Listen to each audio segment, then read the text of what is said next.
근데 나는 제일 가슴 아픈 우리 자매님들이 어떤 분들이냐면은 자기를 꾸미지 않는 분들이에요. 이쁘게 좀 이쁜 옷도 사 입고 그래야 되는데 생전 아니 자기가 무슨 군인이야?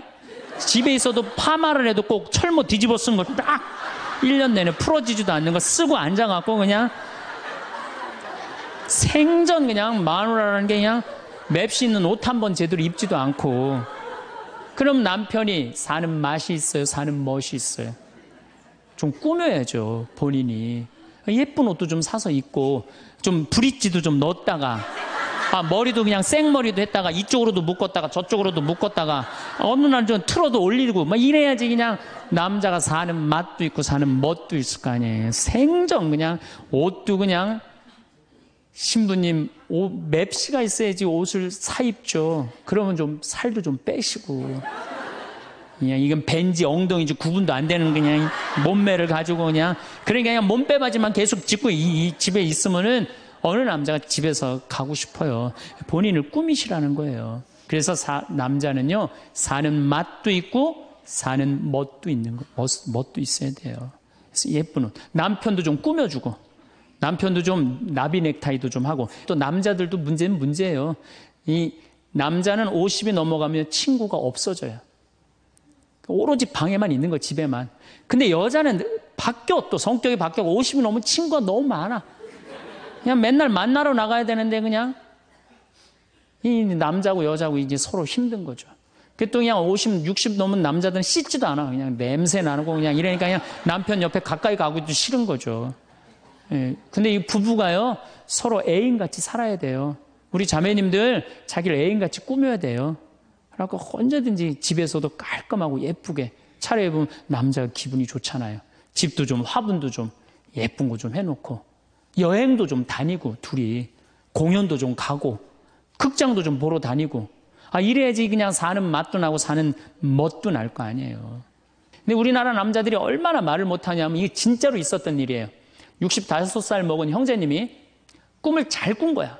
그래갖고 로또를 산 거야, 금요일 날. 그래갖고 그냥 가슴이 부풀은 거야. 그냥 부인한테 막 자랑을 한 거야.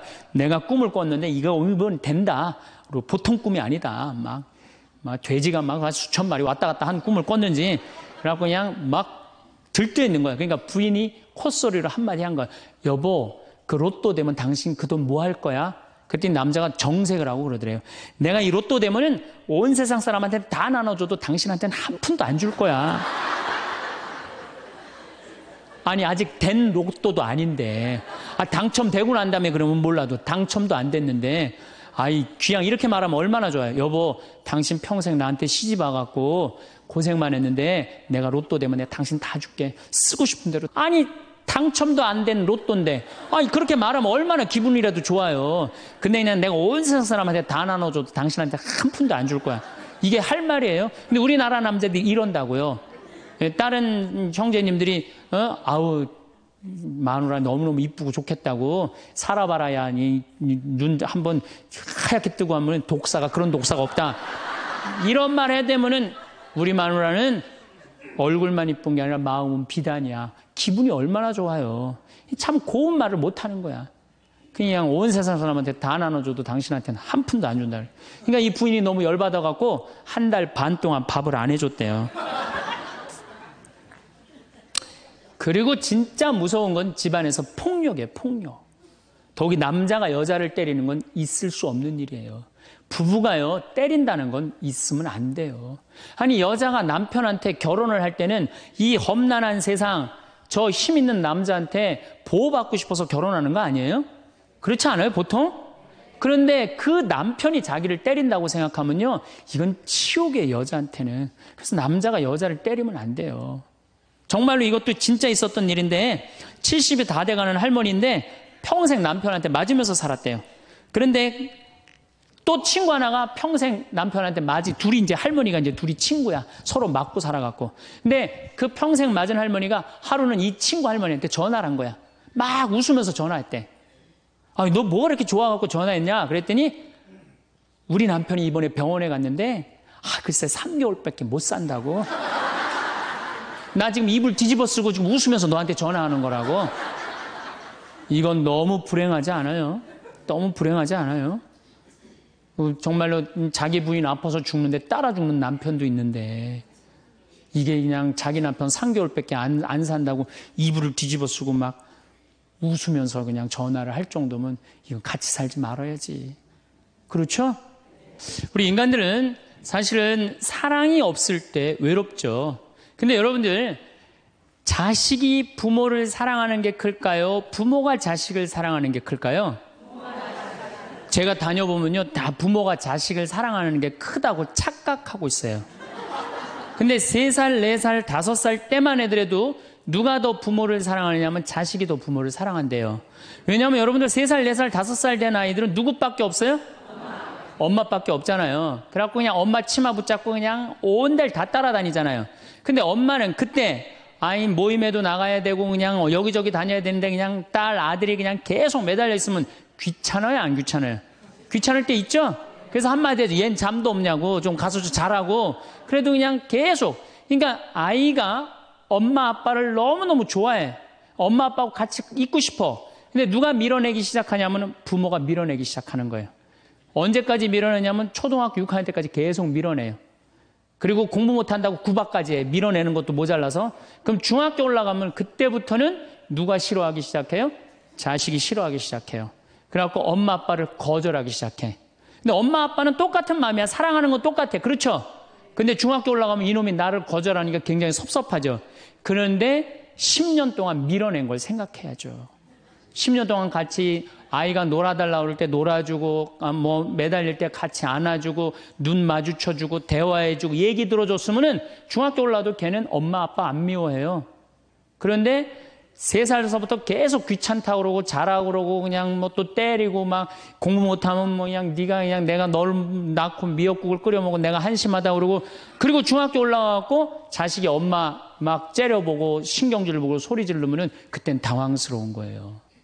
그래서 그런 착각을 하지 마시라는 거예요. 자식이 여러분들을 거절하게 되는 데는 누가 기여를 하는 거예요? 여러분들이 기여를 하는 거예요. 제가 신학교 때 부제 때 매스컴 세미나라는 걸 했는데 그때 어떤 자매가 와갖고 정말 내 눈물을 찔끔 나게 하는 강의를 한 적이 있어요. 이 자매가 아들이 셋 있었대요. 근데 아들이 셋 있는 집은 항상 둘째가 문제예요. 첫째는 첫째라고 잘해주고 막내는 막내라고 잘해주죠. 그렇죠? 둘째는 항상 소외의식을 느껴요. 항상 피해의식을 느낀다고요. 우리 집에도 아들이 셋 있는데 큰아들은 내가 봐도 저 어머니 아버지가 왜 이해가 안 될 정도로 큰아들한테 잘했어요. 잘못해도 다 감싸 안아주고. 이게 큰아들은 대접받는 거죠. 저는 우리 집 막내였는데 저는 정말로 사랑을 많이 받고 자랐어요. 전 중고등학교 다닐 때 내가 신발을 빨아본 적이 없어요. 형들이 다 빨아줬어요. 왜 빨아줬느냐면 안 빨아주면 어머니 아버지가 혼냈으니까 막내 신발 빨게 한다고. 그래갖고 그냥 우리 집이 이제 제사를 지내도 우리 집이 이제 아버님이 장손이라 1년에 어렸을 때 13번, 14번 제사를 지냈어요. 제사를 지내면은 제일 탐나는 게 제사상에 문어다리가 제일 맛있잖아요. 그런데 그냥 큰아들은 큰아들이라고 챙겨주고 막내는 막내라고 알아서 해주는데 둘째 형은 문어다리 차지가 안 가는 거예요. 그래갖고 이제 제사 끝나고 나면 이제 고시리 한다고 그러잖아요. 귀신 마중 나가면은 우리 식구들은 다 나가는데 둘째만 안 따라 나가는 거예요. 왜 안 따라 나가냐면 문어다리 훔치려고. 자기가 훔치지 않으면은 자기 챙겨줄 사람 아무도 없잖아요. 우리 둘째 형은 제사가 지나고 일주일이 지나도 2주일이 지나도 문어다리 물고 다녀요. 자기 어디다 감춰놨는지 모르는데. 그래갖고 제가 지금 얼마 전에 한 2년 전인가 설날 집에를 갔어요. 마침 설날은 제사를 지내니까 가갖고 물어봤어요. 아직도 둘째 형 문어다리 훔치느냐고 그랬더니 형하고 누나가 오늘도 문어다리가 없어졌다는 거예요. 그거 훔친 거지. 그러니까 50이 돼서도 그 어렸을 때 자기가 소외된 거, 피해의식을 보상받고 싶은 거예요. 근데 이 집에 이제 아들이 이제 중학교 3학년, 초등학교 6학년, 초등학교 3학년 세 아이가 있었대요. 근데 마침 그날은 초등학교 6학년 둘째 아들만 집에 있었대요. 그래서 이 자매님이 남편한테 여보, 둘째 아이 좀 데리고 목욕탕에 들어가서 목욕 좀 시키라고. 그래갖고 뭐 아빠도 뭐 집에 있으니까 둘째 아들 이제 목욕을 시킨다고 목욕탕에 들어갔대요. 근데 5분이 지났는데 남편이 얼굴이 새빨개져갖고 막 뛰쳐나왔대. 옷도 제대로 안 입고. 당신 왜 애 목욕시키라고 했더니 왜 뛰쳐나오냐? 당신 먼저. 여보, 내가 목욕을 하러 들어갔는데 저놈이 이상한 말을 한다는 거예요. 그래서 무슨 말을 하느냐고. 아니, 나도 벗고 이제 자기도 이제 둘째 아들도 옷을 벗었는데 딱 옷을 벗었는데 둘째 아들이 눈을 똑바로 뜨고 아버지한테 그러더래요. 아버지도 벗고 나도 벗었으니까 우리 남자 대 남자로 아무것도 안 걸쳤으니까 솔직하게 말 좀 해보자고. 그래서 이놈은 무슨 얘기를 하느냐. 아니, 초등학교 6학년 놈이 딱 빨개 벗고 아버지도 벗고 나도 벗었으니까 우리 솔직하게 얘기 좀 해보자고. 그러니까 얼마나 당황스러워요. 그래서 무슨 얘기냐 그랬더니 아버지는 날 정말로 사랑하는 거냐. 무슨 소리냐. 지난 겨울에 아버지가 밤에 두부 심부름 시켰을 때 난 너무너무 밤에 나가는 게 무서웠다. 왜냐하면은 동네에 불량 형들이 걸리면 돈을 뺏고 그래서 난 밤에 나가는 거 너무너무 싫었다. 중학교 3학년 큰형도 있는데 내가 그래서 큰형 왜 안 시키냐고. 그러니까 아버지가 나한테 소리 지르고 나한테 갔다 그래서 내가 울면서 갔다 왔다. 내가 그렇게 무서운데 얼마나 내가 서러웠는지 알았느냐. 그 아버지 나 사랑하는 거냐. 내가 그렇게 마음고생하는 걸 아냐. 뭐 아버지 할 말 없지. 또 아니, 내가 구두 닦았을 땐 한 번도 칭찬도 안 하는데 막내가 아버지 구두 닦으면 그렇게 좋아하고 칭찬하고 500원도 주고 그러는데 왜 나는 한 번도 그런 적이 없느냐. 그리고 우리 아들 셋이서 인사할 때 잘 다녀오시라고 그럴 때 내 머리 쓰다듬은 좀 있냐. 한 번도 없다. 막내 머리만 쓰다듬어 줬지. 날 사랑하는 거냐. 아들이 그냥 그렇게 물어보는 거예요. 당황스러운 거죠. 부모는 항상 세 아들 다 사랑한다고 그러지만은 자식이 느끼는 건 너무너무 섭섭했던 거죠. 그래서 이 아빠가 너무너무 당황스러워갖고 그랬대요. 나는 너를 너무 믿었기 때문에 심부름도 시킨 거고 난 너를 너무너무 믿었기 때문에 막내 어리니까 이렇게 한 거지. 난 이 셋 중에 너를 너무너무 사랑한다. 그리고 너무 당황스러워서 그냥 옷도 그냥 대충 입고 뛰쳐나온 거예요. 그 자리에서 너무 있기 미안해갖고. 그래갖고 제가 어떻게 하나 보라고 그랬더니 문을 빼꼼히 열고 보니까 아들이 눈에는 눈물이 뚝뚝뚝 떨어지는데 입에는 미소가 있더라는 거예요. 아빠가 날 사랑한다고 그러니까. 그러니까 누가 사랑하는 게 커요? 자식이 부모 사랑하는 게 큰 거예요. 그 사랑을 부모가 까먹고 자꾸 자식한테 못되게 하는 거죠. 그래서 여러분들 정말로 우리가 부모라는 게 중요해요. 아버지가 없는 자식들은 참 힘들어요. 아버지가 없는 자식들은. 여러분들 그 삼국 통일을 한 궁예, 왕건, 견우, 후백제 거기에 궁예 얘기를 좀 할게요. 궁예가요.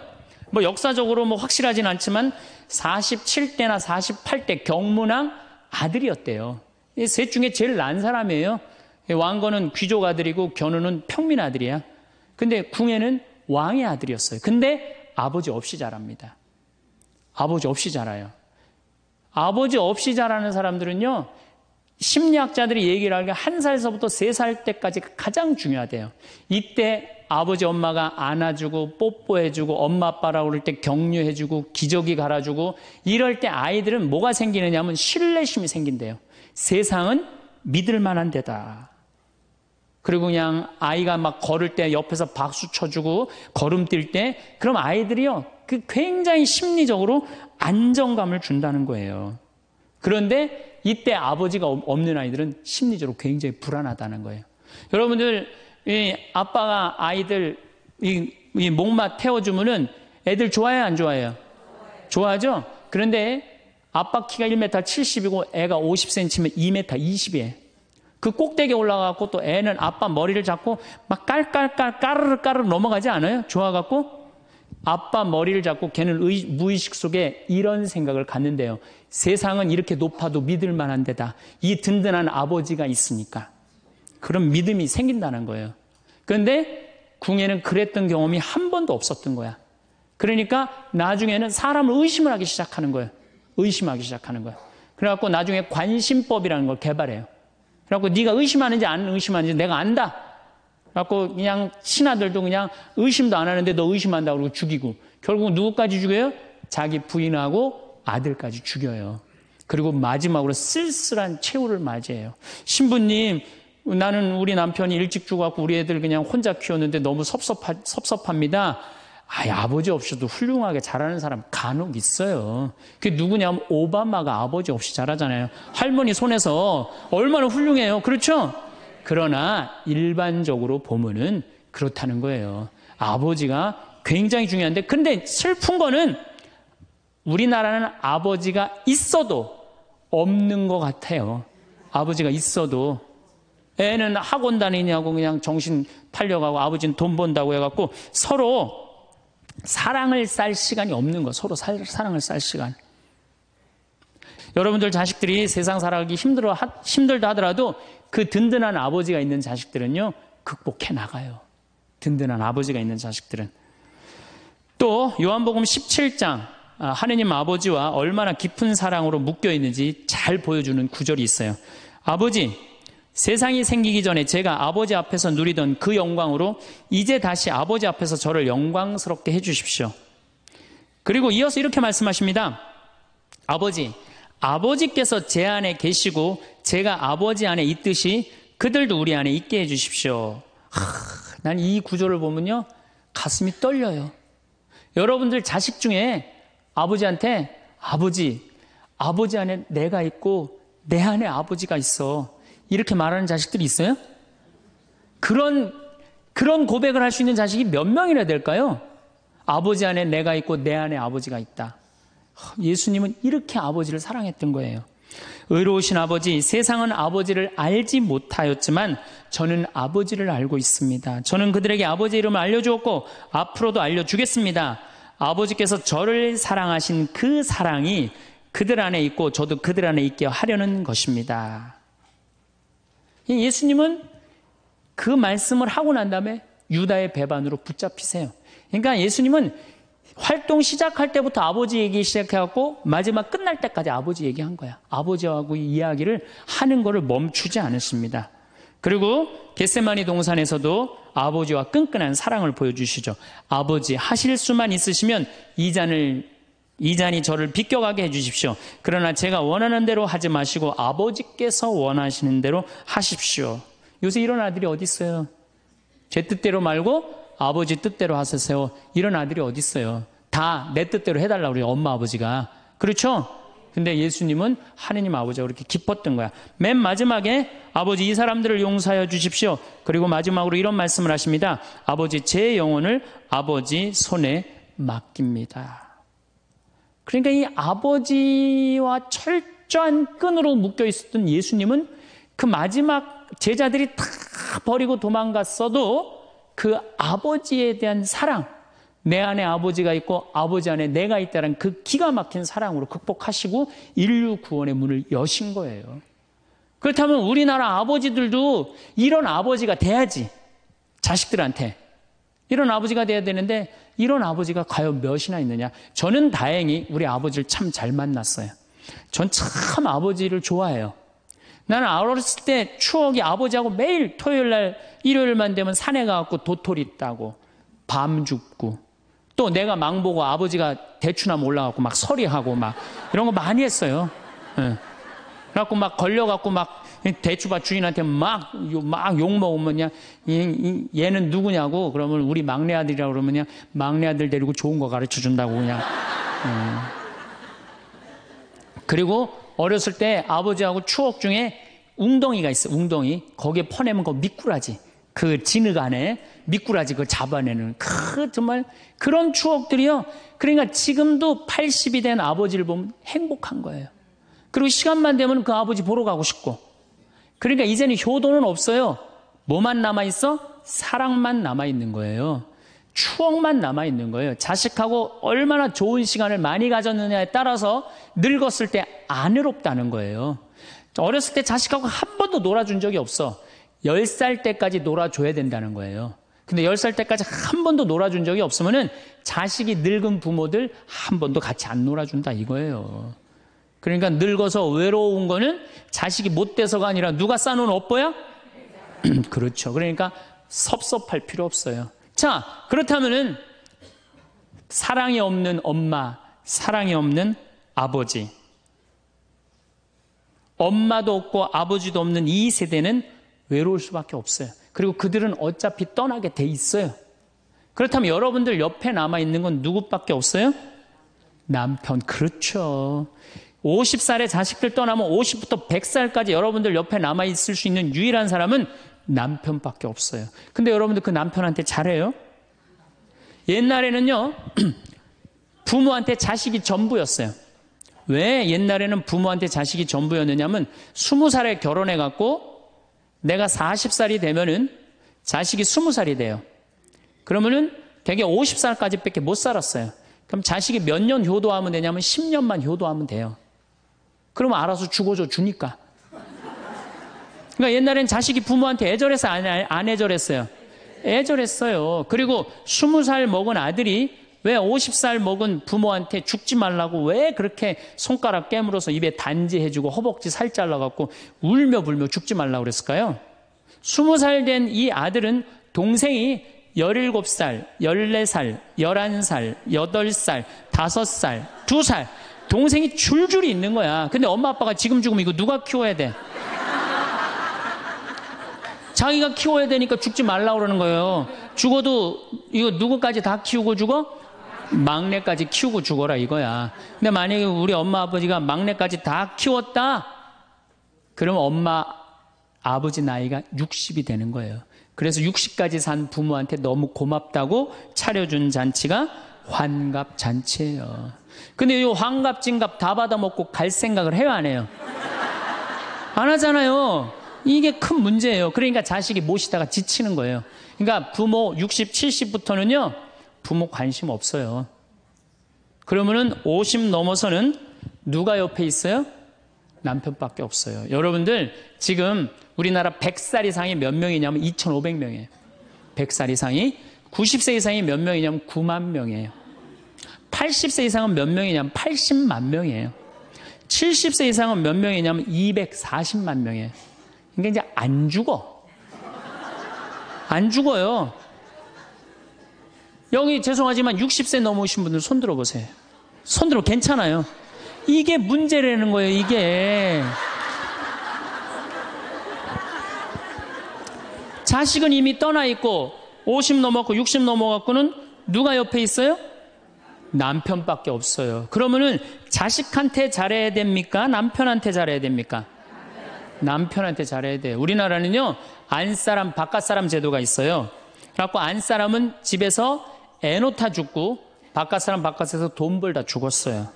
근데 이게 의술이 좋고 영양이 좋고 고생을 안 하다 보니까 바깥사람이 50이 넘어도 안 죽는 거야. 안 죽어갖고 직장에서 쫓겨나갖고 집안에 들어와서 안사람이 돼버려요. 딱 안방에 이제 들어앉아 있는 거죠. 예. 근데 집안에 들어와갖고 부인 일을 도와주면 좋은데 도와줘요, 안 도와줘요? 안 도와주고 그냥 할 일 없으니까 마누라 하는 일 챙겨내, 안 챙겨내요? 챙겨내죠? 이게 미치는 거지, 그때부터. 젊었을 때는 맛있는 거 차려놓고 여보 일찍 들어와 그래도 생전 안 들어오더니 이제 50 넘어서면 굳이 집에 안 들어와도 되는데 때 따라 철 따라 집에 들어오네. 그러니까 여러분들이 자식들 품에 안 하고 키울 때는 외로운지 몰라요. 그렇죠? 근데 자식 떠나고 나면은 체인징 파트너를 해요. 이쁜 자식은 떠나고 쭈글쭈글한 남편이 돌아오는 거야. 그런데 50부터 110살까지 살려면은 젊었을 때 같이 여행 다니는 추억도 있어야 되고 젊었을 때 사랑도 쌓여 있어야지 50 넘어갔고 100살까지 있고 추억 먹고 살 거 아니에요. 근데 그런 추억이 하나도 없어. 그 50 넘어갖고 와갖고 그냥 잔소리만 하고 그냥 그러면은 그 남편이 싫은 거예요. 그러니까 서로 한 집에 살지만은 각방 따로 쓰고 외롭게 사는 거죠. 그래도 여러분들은 괜찮아요. 여러분들은, 우리 신부들은요 진짜 불쌍해요. 생각을 해봐요. 20살에 신학교 들어갔어요. 그래서 30에 신부 돼요. 그래갖고 옛날엔 75세 은퇴였어요. 75세 은퇴? 75세는 그래도 괜찮았어요. 은퇴하고 그냥 거의 바로 이제 세상 떠나시니까 요즘 70세로 은퇴가 내려왔어요. 그리고 이제 65세로 내린대요. 65세 은퇴해도 된다. 이렇게 내린대. 왜? 서울교구 우리 보좌 신부님들 뭐 10년, 12년, 13년 하잖아요. 그러니까 빨리 은퇴할 사람 빨리 하고 보좌들 빨리 본당 내보내야 되니까 빨리 은퇴해라 이거야. 그러면은 65세부터 은퇴해갖고 우리 부관장 신부는 110살까지 산단 말이야. 그러면은 20살에 신학교 들어가고 65세까지 45년 혼자 살아. 그래갖고 65세 은퇴하고 110살까지 또 혼자 살아. 45년, 90년 혼자 사는 거야. 그래서 나는 우리 신부님들 은퇴시키는 거 반대하는 신부예요. 65세 은퇴시켜갖고 다시 보좌신부로 발령을 내라. 보좌신부로 발령을 내갖고 아니 고해성사 듣게 하면 되잖아요. 아 얼마나 여러분들 속에 있는 얘기하고 싶은 거 많아요. 그렇죠? 아 그럼 고해성사 듣게 하고 또 굳이 신부님들 65세 넘어갖고 강론 안 해도 돼요. 미사 없는 강론하게 하면 되잖아. 강론하라 그러면 또 헨소리 또 하고 헨소리 또 하고 그러실 수 있으니까 얼마나 좋아. 차라리 65세에 은퇴시킬 거면 아예 60에 은퇴를 시켜서 장가를 그냥 보내라. 늙어선 좀 안 해롭게. 농담이에요, 농담. 우리보다는 여러분들이 훨씬 덜 외롭다는 거예요. 그렇지 않아요? 여러분들 남편도 있고 자식도 있고 손자도 있잖아요.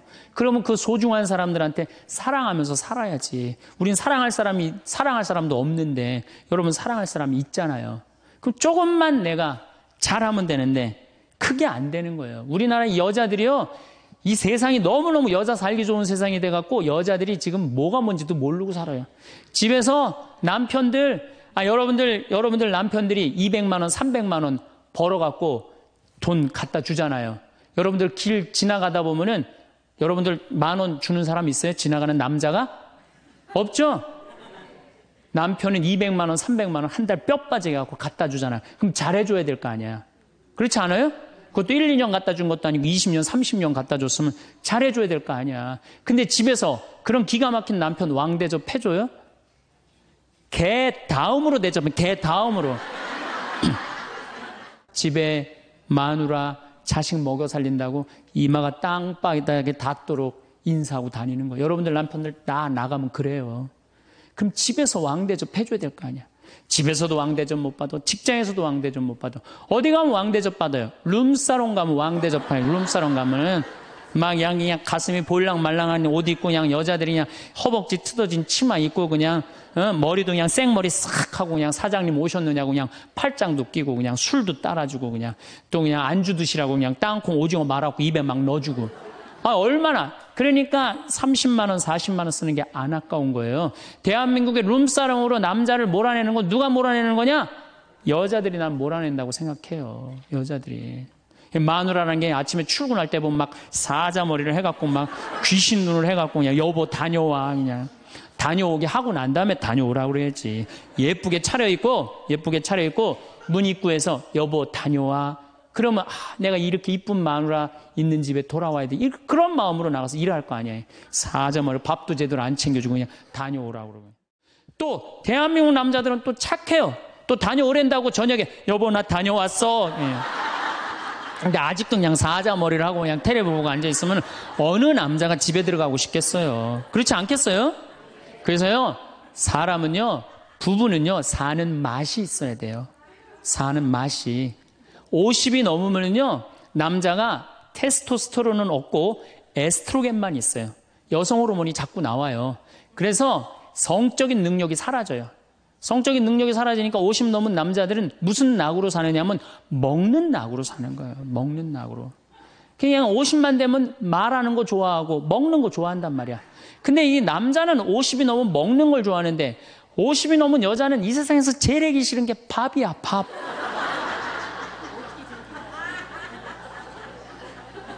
그러니까 그냥 둘이 사는데 왜 김치찌개를 끓여도 한솥 끓여. 그냥 하기 싫으니까 귀찮으니까 한솥 끓여갖고 그냥 다음날 아침에 그냥 그거 졸여갖고 아침상에 올려놓고 그냥 저녁엔 또 오늘같이 하루 피정하고 저녁에 이제 여보 나 저녁 집에 가서 먹을게 그러면 또 그거 볶아갖고 저녁상에 또 올려놓고 좀 회도 떠갖고 예? 여기 가깝잖아요. 회시장 가갖고 우럭 회 맛있잖아요. 매운탕도 떠갖고 소주도 한 병 사고 그래갖고 그냥 허벅지 뜯어진 치마 이브닝 드레스도 하나 딱 입고 저녁에 남편 들어오면 여보 이거 내가 한 거야 딱 술 따라주면 남자가 얼마나 살맛이 나요. 사는 맛 나지 않겠어요? 네, 좀 신선로도 좀 해갖고 탁 하고 짜장면도 좀 만들어주고 베트남 국수도 좀 해서 주고 요즘 뭐 또 순대 또 그냥 유명한 데 많잖아요. 전화하면 택배로 다 보내주잖아요. 순대도 탁 썰어갖고 그냥 간 썰어갖고 그냥 소주 한 잔 탁 하고 신부님 무슨 돈으로 그런 걸 합니까? 애 휴학시키고 자식은 무슨 자식이야. 지금 누구밖에 없어요? 부부밖에 없어요. 애 휴학시키고 그렇게 하세요. 신부님, 난 휴학시킬 자식이 없는데 집 잡혀요. 나이 드신 분들은 은행에 가고 집 잡혀가고 다 쓰세요. 자식 물려줄 생각하지 말고. 예. 그래야지 사는 맛으로 사는 거 아니에요. 그리고 부부는 사는 맛으로도 살아야지만 사는 멋으로도 살아야 돼. 사는 멋이 있다. 멋있게 살아야 될 거 아니에요. 근데 나는 제일 가슴 아픈 우리 자매님들이 어떤 분들이냐면은 자기를 꾸미지 않는 분들이에요. 이쁘게 좀 이쁜 옷도 사 입고 그래야 되는데 생전 아니 자기가 무슨 군인이야? 집에 있어도 파마를 해도 꼭 철모 뒤집어 쓴 거 딱 1년 내내 풀어지지도 않는 거 쓰고 앉아갖고 그냥 생전 그냥 마누라라는 게 그냥 맵시 있는 옷 한 번 제대로 입지도 않고 그럼 남편이 사는 맛이 있어요? 사는 멋이 있어요? 좀 꾸며야죠, 본인이. 예쁜 옷도 좀 사서 입고, 좀 브릿지도 좀 넣었다가, 머리도 그냥 생머리도 했다가, 이쪽으로도 묶었다가, 저쪽으로도 묶었다가, 어느 날 좀 틀어도 올리고, 막 이래야지 그냥 남자가 사는 맛도 있고, 사는 멋도 있을 거 아니에요. 생전 그냥, 옷도 그냥, 신부님, 맵시가 있어야지 옷을 사 입죠. 그러면 좀 살도 좀 빼시고. 그냥 이건 벤지 엉덩이지 구분도 안 되는 그냥 몸매를 가지고 그냥 그냥 몸빼바지만 계속 짚고 이 집에 있으면은 어느 남자가 집에서 가고 싶어요. 본인을 꾸미시라는 거예요. 그래서 남자는요, 사는 맛도 있고 사는 멋도 있는 거, 멋도 있어야 돼요. 그래서 예쁜 옷. 남편도 좀 꾸며주고. 남편도 좀 나비 넥타이도 좀 하고. 남자가 50이 넘으면요, 제가 지난 그 미국에 한번 강의를 갔는데 너무 멋있는 부부를 봤어요. 남편이 한 60쯤 돼 보이는데 식사를 같이 하려고 그러는데 남편이 살짝 머리가 벗겨졌더라고요. 근데 부인이 사각모를 탁 저기 차에 하더라고요. 남편을 바깥에서 만났는데 딱 했는데 부인이 여보 이거 써. 탁 씌워주는데 너무 멋있더라고요. 여러분들 앞 백화점에 가갖고 남편 좀 사각모도 좀 멋있는 거 좀 중절모도 멋있는 거 사서 탁 씌우면 얼마나 좋아. 그렇지 않아요? 옷도 이제 50이 넘으면요, 단색을 입어야 돼요. 노란색을 입든지, 초록색을 입든지, 아니면 빨간색을 입든지, 그래야지 좀 젊어 보이는데, 이거는 그냥 김치국물 떨어져도 안 보이는 체크무늬 사서 입혀갖고 그냥 1년 내내 빨아주지도 않고 그냥 맛도 없고 멋도 없는 거죠. 그래서 좀 무슨 돈으로 애 휴학시키고, 자식은 무슨 자식이에요. 여러분들 이제 50이 넘어가갖고요, 여러분들의 유일한 동반자는 누구밖에 없다? 남편밖에 없다. 그럼 남편한테 잘해줘야죠. 제가 여러분들한테 꼭 부탁하고 싶은 거는, 옛날에 중세시대는요, 성제집 다 팔아갖고 갔어요. 다 팔아서 그냥 예루살렘 가는 걸로 끝나는 거예요. 거기서 죽어도 여한이 없다고. 그러니까 여러분들도 예수님 어제 복음에 자케오 얘기 나왔죠? 그 예리고 얼마나 좋아요. 그리고 그냥 갈릴레아도 좀 호수도 가보고 얼마나 좋아요. 신부님 무슨 돈으로? 휴학시키고 그 돈이면 충분해요. 한번 갔다 오면은요, 신앙이 틀려지거든요. 성주순례도 가고. 제가 지난 9월인가 작년 9월에 성주순례를 한 40분 하고 갔다 왔는데, 어떤 형제님이 70 먹은 형제님이 기가 막힌 말씀을 하시더라고요. 무슨 말씀을 하시냐면은, 내 강의를 듣고 집을 잡혀서 왔대요. 근데 가만히 생각을 해보니까 집은 은행에 잡히면 대출을 해준대요. 은행에 잡히면 대출해주잖아요. 근데 나이는 대출해주는 데가 아무 데도 없대요. 여러분들 누가 나이 대출해줘? 한 살이라도 더 먹기 전에, 다리에 힘 풀리기 전에 갔다 오셔요. 그리고 내가 성주순례를 가면은 너무 행복해하는 거, 자매님들이. 그래갖고 나는 은혜 받아갖고 성제 갖고 그냥 성령을 충만히 받아갖고 10일 동안 저렇게 행복하고 그냥 은총에 그냥 가득한 줄 알았더니 12일 동안 밥을 안 하잖아, 밥을.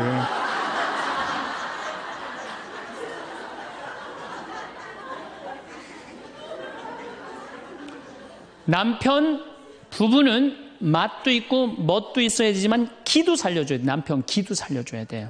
50이 넘어갖고 남편 기 살려줄 사람이 직장에서 기가 살겠어요? 사회에서 기가 살겠어요? 본인이 기가 살겠어요? 유일하게 기 살려줄 수 있는 사람은 누구밖에 없어요? 부인밖에 없어요. 부부가 50이 넘으면요, 자식들 떠나고 둘만 덩그랗게 집에 남아서 50년을 같이 살아야 돼요. 말을 정말로 남편 즐거운 말, 남편 좋은 말, 우리 남편 아직도 알통 튼튼하다.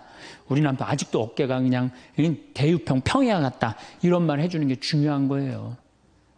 그런데 그냥 말을 진짜 못해. 내가 2000년 역사상 말 진짜 못하는 놈 한 놈 알고 있어요. 어떤 놈 진짜 말 못하느냐면은 십자가상 예수님 십자가 위에 매달렸을 때 왼편의 강도. 진짜 말 못하는 놈이에요, 그놈. 이제 십자가 매달렸어. 너무 아파. 자기도 이제 죽기 일보 직전이고 옆에 구세주라는 사람도 옆에 있단 말이야. 그러니까 그냥 이 사람이 막 분이 치밀었나 봐요.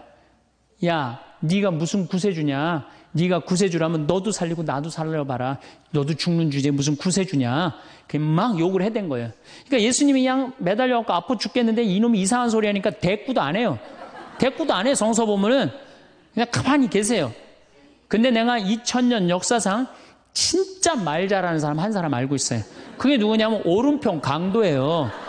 얼마나 말을 잘하느냐면은 그렇게 얘기를 하니까 이 왼편에 있는 강도를 혼내요. 야, 이놈아, 니놈하고 나는 죽어도 싸. 강도짓을 했으니까. 근데 저분이야말로 무슨 죄가 있어. 가난한 사람, 병든 사람 함께 해주고 인간 사랑하신 분인데, 그리고 이 강도가 한마디 해요. 주님, 마지막 날에 저를 기억해 주십시오. 그러니까 그냥 예수님이 왼편에 있는 놈한테 대답도 안 하던 예수님이 그렇게 아파도 오른편에 있는 강도한테 한마디 해요. 너야말로 오늘 나와 낙원에 들 것이다. 이 말 한마디 잘한 바람에 그냥 예수님하고 1호로 천당에 올라간 사람 아니야. 그렇지 않아요? 루카복음 23장에 나오는 얘기예요. 루카복음에. 그러니까 여러분들 남편 칭찬을 해주세요. 남편. 얼마 전에 제가 우리 동창 신부 아버님이 돌아가셔갖고 장례미사를 갔는데 마침 그날 어떤 동탄에 있는 본당 총회장님이 은퇴 신부님 10분을 초대해갖고 식사, 보고 초대를 했어요. 부인이 보고 요리를 할 줄 알아갖고. 그래갖고 이제 그 집에 가고 보고를 먹는데, 신부님들, 은퇴 신부님들 보니까 머리가 다 벗겨진 거야, 다. 머리가 다 벗겨져갖고 있더라고요. 근데 내가 그날 마침 이제 장례미사를 해갖고 우리 주교님을 뵀는데, 우리 주교님은 그래도 머리가 많이 나셔갖고 모자를 앞에다 쓰신 거야. 그래갖고 참 보기가 좋더라고요. 주교님이 아주 얼굴이 하얀이 선비같이 생기셨거든요. 그래서 내가 저녁 먹으면서 신부님들은 이렇게 머리가 벗겨졌는데 우리 주교님은 아직도 머리가 나셔갖고 모자를 앞에다 쓰는데 참 보기 좋더라고. 그랬더니 은퇴 신부님 10분이 황 신부 주교님한테 가갖고 샴푸 뭐 쓰는지 좀 알아봐 달라고 막 그러더라고요. 그런데 우리 식사를 한 총회장님, 그 동탄의 총회장님이 신부님, 저는 40부터 머리가 완전히 벗겨졌는데 한 번도 머리 벗겨진 것 때문에 스트레스 받은 적이 없다는 거예요. 그게 무슨 소리냐? 그랬더니 자기 부인이 40에 본당 사목 임원이었는데 사목회를 하고 집에 들어오면 막 짜증을 내고 들어온대요. 그 문을 열고 딱 한다는 부인이 첫 입을 열어서 하는 소리가 답답해 죽을 뻔했다고. 여보, 사목회가 그렇게 답답해? 그러면 그 부인이 그러는데, 여보, 나는 사목회를 하는데 60이 먹은 그 본당의 회장님들이 머리가 빽빽하게 꽉 차 있으면은 그 머리를 보고 회의를 하면 가슴이 답답하다는 거야. 그리고 이제 자기 남편을 보고 머리가 완전히 대머리인 남편을 보고 한마디 한대요. 이제야 가슴이 뻥 뚫린다고. 이게 얼마나 남편을 기를 살려주는 말이에요. 그렇지 않아요? 그러니까 여자는 맛도 있고 멋도 있고 누구 기도 살려줘? 남편 기도 살려줘야 되는 거예요. 부처님은요 7종류의 아내가 있다고 그래요. 첫째, 남편을 죽이는 아내가 있대요. 더러운 마음을 가지고 남편에 대한 사랑이 없고 남편을 업신여기는 아내. 아내가 권력이 세면 남편이 모든 것을 참고 침묵하기 때문에 그 참느냐고 빨리 죽는데요. 남편을 죽이는 아내가 있대요. 두 번째는 도둑과 같은 아내가 있대. 남편이 힘들게 돈 벌어 갖고 오면은 그거 그냥 막 써갖고 그냥 살림살이 엉망으로 하는 아내. 도둑과 같은 아내. 셋째, 주인과 같은 아내. 주인 행세하는 거죠. 그래갖고 그냥 자기는 일 안 하고 남편 막 시키는 주인과 같은 아내가 있고.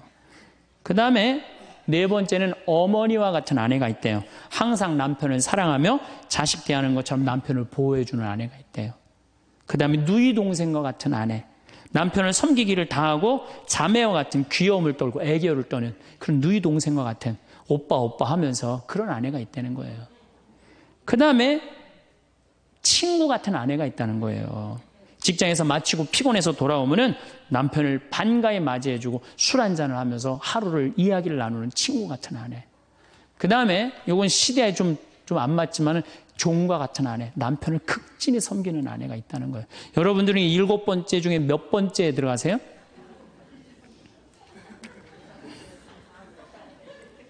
아무것도 아니에요? 이 7번째 아무것도 아니면 큰일인데.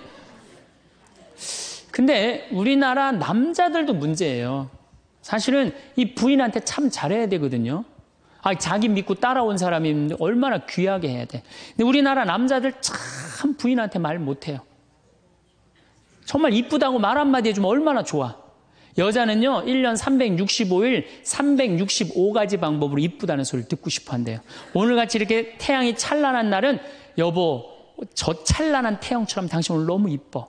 그리고 비가 촉촉하게 오면 여보, 당신 촉촉한 비처럼 이뻐.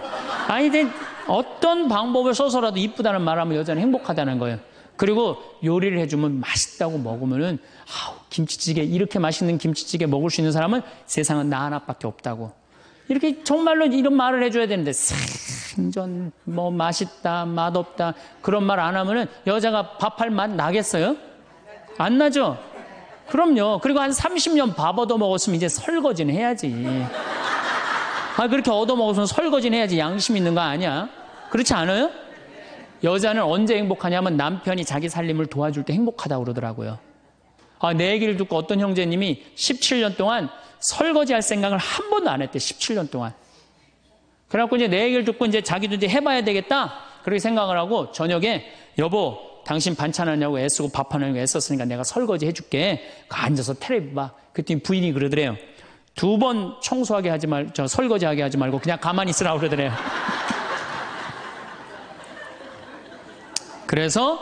그래서 이 남편이 그랬대요. 아니야, 내가 오늘 해보고 싶어서 그래. 그리고 설거지를 했대요.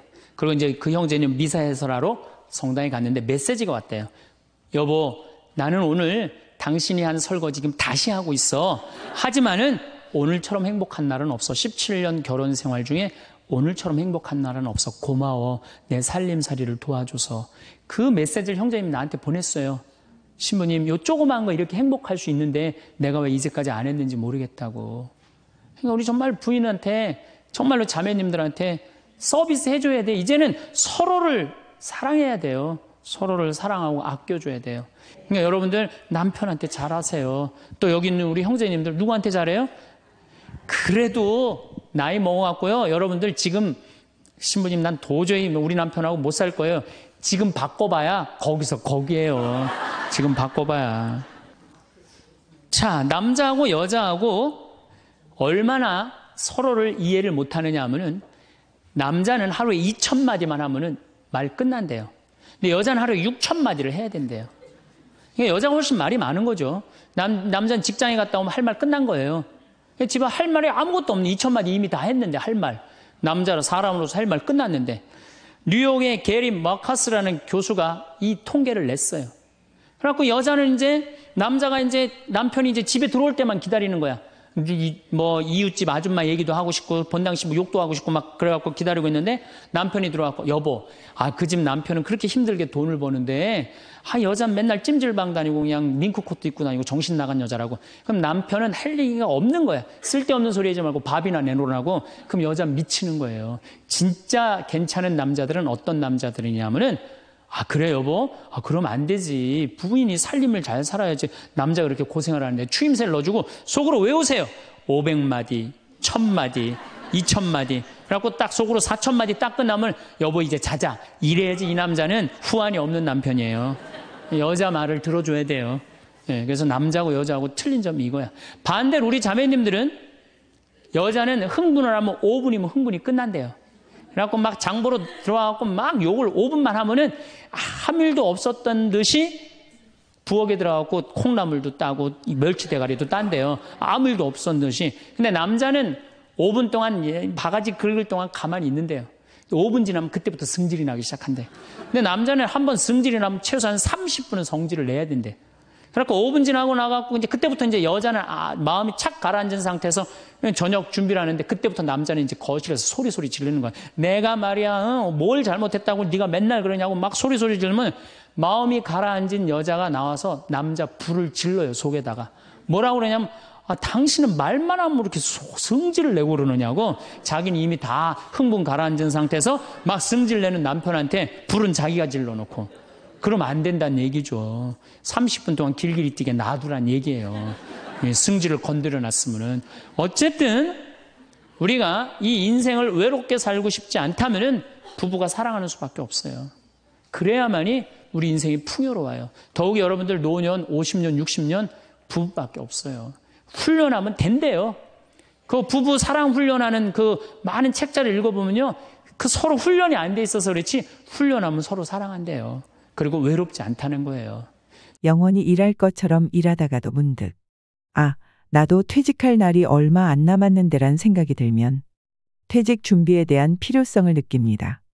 퇴직 후 노후의 4대 리스크를 돈, 건강, 관계, 권태로 나누고 각 리스크에 대비하셔야 되는데요. 노후 대비를 위한 세세한 방법론보다 마음을 훅 치고 들어오는 건강한 퇴직 준비를 위한 기본 개념을 5가지로 정리했습니다. 첫째, 다른 사람과의 비교는 불행으로 가는 고속도로다. 퇴직이 얼마 남지 않은 50대의 남과 비교하는 것은 전혀 도움이 안 된다.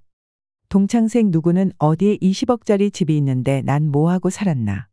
죽을 때까지 넉넉한 연금이 나오는 공무원을 했어야 하는데 쥐꼬리만한 연금으로 난 어떻게 사나? 이런 식의 후회를 하다 보면 자신이 무능하게 느껴지고 사회 시스템이 불만스럽게 여겨진다. 더 나쁜 것은 이제라도 만회해보겠다며 무리하게 투자하거나 사업을 벌이는 것이다. 아무리 수명이 연장됐다 해도 50대는 인생이 꺾이는 나이다. 계절로 치면 씨 뿌리고 키우는 때가 아니라 걷어들이는 시기다. 물론 50대에도 새로운 일에 도전하고 모험도 할 수 있다. 하지만 실패할 경우 만회할 시간이 충분치 않을 수 있다는 점, 체력이 떨어지고 있다는 점을 감안해야 한다. 돈이든 체력이든 가정이든 지킬 수 있는 범위 내에서 도전과 모험의 범위를 국한시키는 것이 현명하고 남과 비교하지 않고 자신의 현재 모습에 감사하는 것이 지혜롭다. 둘째, 직함에 대한 미련이 인생 2라운드를 여는데 가장 큰 걸림돌이다. 평생 직장에서 일해온 사람은 직함을 자신의 정체성으로 혼동한다. 자신을 소개할 때 무슨 회사의 부장이라든가 이사, 국장 등의 직책으로 모든 것이 설명됐기 때문이다. 평생 어떤 회사의 대리, 과장, 부장, 이사 등으로 불려오다. 일을 그만두고 소속돼 있는 든든한 회사도 자신을 설명해주는 직함도 없어지면 자신의 존재 가치가 확 떨어진 것처럼 느껴진다. 직함에 연연하는 이유는 곰곰이 살펴보면 남의 눈을 의식하기 때문이다. 직함이 자신이 세상에서 차지하는 지위를 보여준다고 생각하기에 직함이 없어지면 자존감마저 떨어지게 된다. 나이가 들수록 직함이 없어도, 직함이 찍힌 명함이 없어도, 또는 사회적으로 그리 대접받지 못하는 일을 하게 되더라도 당당할 수 있도록 자기 자신의 본질적인 정체성에 집중하는 것이 필요하다. 직함 말고 자신을 설명할 수 있는 단어가 무엇인지 생각해보고 회사나 직함 없이도 진짜 자기 자신을 사람들에게 소개할 수 있도록 마음가짐부터 사고방식까지 바꿀 필요가 있다. 셋째, 빈털터리로 죽기로 결심한다. 퇴직을 하고 소득이 없어지면 자산이나 예금 잔고를 털어 생활비에 보태야 한다. 집을 맡기고 주택연금을 받았어야 할 수도 있다. 문제는 자산이 줄면 불안해지고 자식에게 집이라도 남겨야지 하는 미련 때문에 주택연금에 가입하기도 꺼려진다는 점이다. 재산을 모두 써버리고 빈털터리로 죽기로 마음먹는다면 우리는 살아있는 내내 적절한 불을 누를 수 있다. 또 곶감은 빼먹는 것. 이라며 재산을 남길 생각하지 말고 다 써버릴 생각을 하라고 권한다. 몇 살까지 살지 모르는데 죽기 전에 재산을 다 써버리면 어떻게 하느냐고 반문할 수도 있다. 하지만 재산을 탕진하라는 것이 아니다. 돈을 남길 욕심을 거두고 검소하게 생활한다면 대부분의 경우 죽을 때까지 먹고 살 수는 있다는 얘기다. 넷째, 건강이 돈이다. 나이 들어서 가장 돈이 많이 들어가는 것이 건강이다. 나이가 들면 치아가 약해지고 소화 능력도 떨어져. 좋은 음식도 마음껏 먹을 수 없고 체력이 떨어져. 좋은 곳으로 여행 가는 것도 노는 것도 한계가 있다. 나이가 들수록 즐기고 누리는데 쓰는 돈은 줄어든다. 반면 건강을 유지하는 데 드는 비용은 늘어난다. 나이가 들어 재산을 탕진하게 된다면 10중 8구 건강 때문이다. 책에 따르면 한 사람이 평생 지출하는 의료비의 절반 정도가 마지막 1년 동안에 쓰인다고 한다. 그만큼 노후의 건강은 돈과 직결돼 있다. 따라서 최고의 노후 대비는 건강을 지키는 것이다. 건강이 마음먹은 대로 다 되는 건 아니지만 그래도 몸에 나쁜 것은 하지 않고 몸에 좋은 것을 하면서 병에 걸릴 가능성을 낮추는 것이 필요하다. 몸이 나이 드는 것을 좀 늦추고 싶다면, 아니 몸이 나이 드는 것을 좀 잊고 지내고 싶다면 일상을 충실하게 해야 된다. 즉 건강한 생활 습관으로 일상을 채우라는 얘기다. 다섯째, 자녀를 버려야 모두가 산다. 자녀로 인해 노부모가 죽게 되는 세 가지 경우라는 섬뜩한 농담 같은 얘기가 있다. 재산이 있는 부모가 손 벌리는 자녀를 외면하면 맞아 죽는다. 찔끔찔끔 주다가는 시달려 죽는다. 그렇다고 다 내어주다가는 굶어 죽는다. 이런 불상사를 피하려면 일찌감치 자녀에게 물려줄 돈이 없다고 선언하고 돈에 대한 기대를 버리게 해야 한다.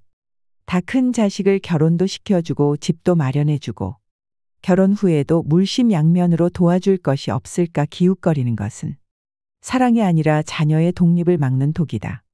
이렇게 자녀를 독립시키지 못하고 끼고 돌다 훗날 돈 떨어지고 건강 잃었을 때 자식이 부모를 부양하는 것을 부담스러워하면 배신감을 느낀다.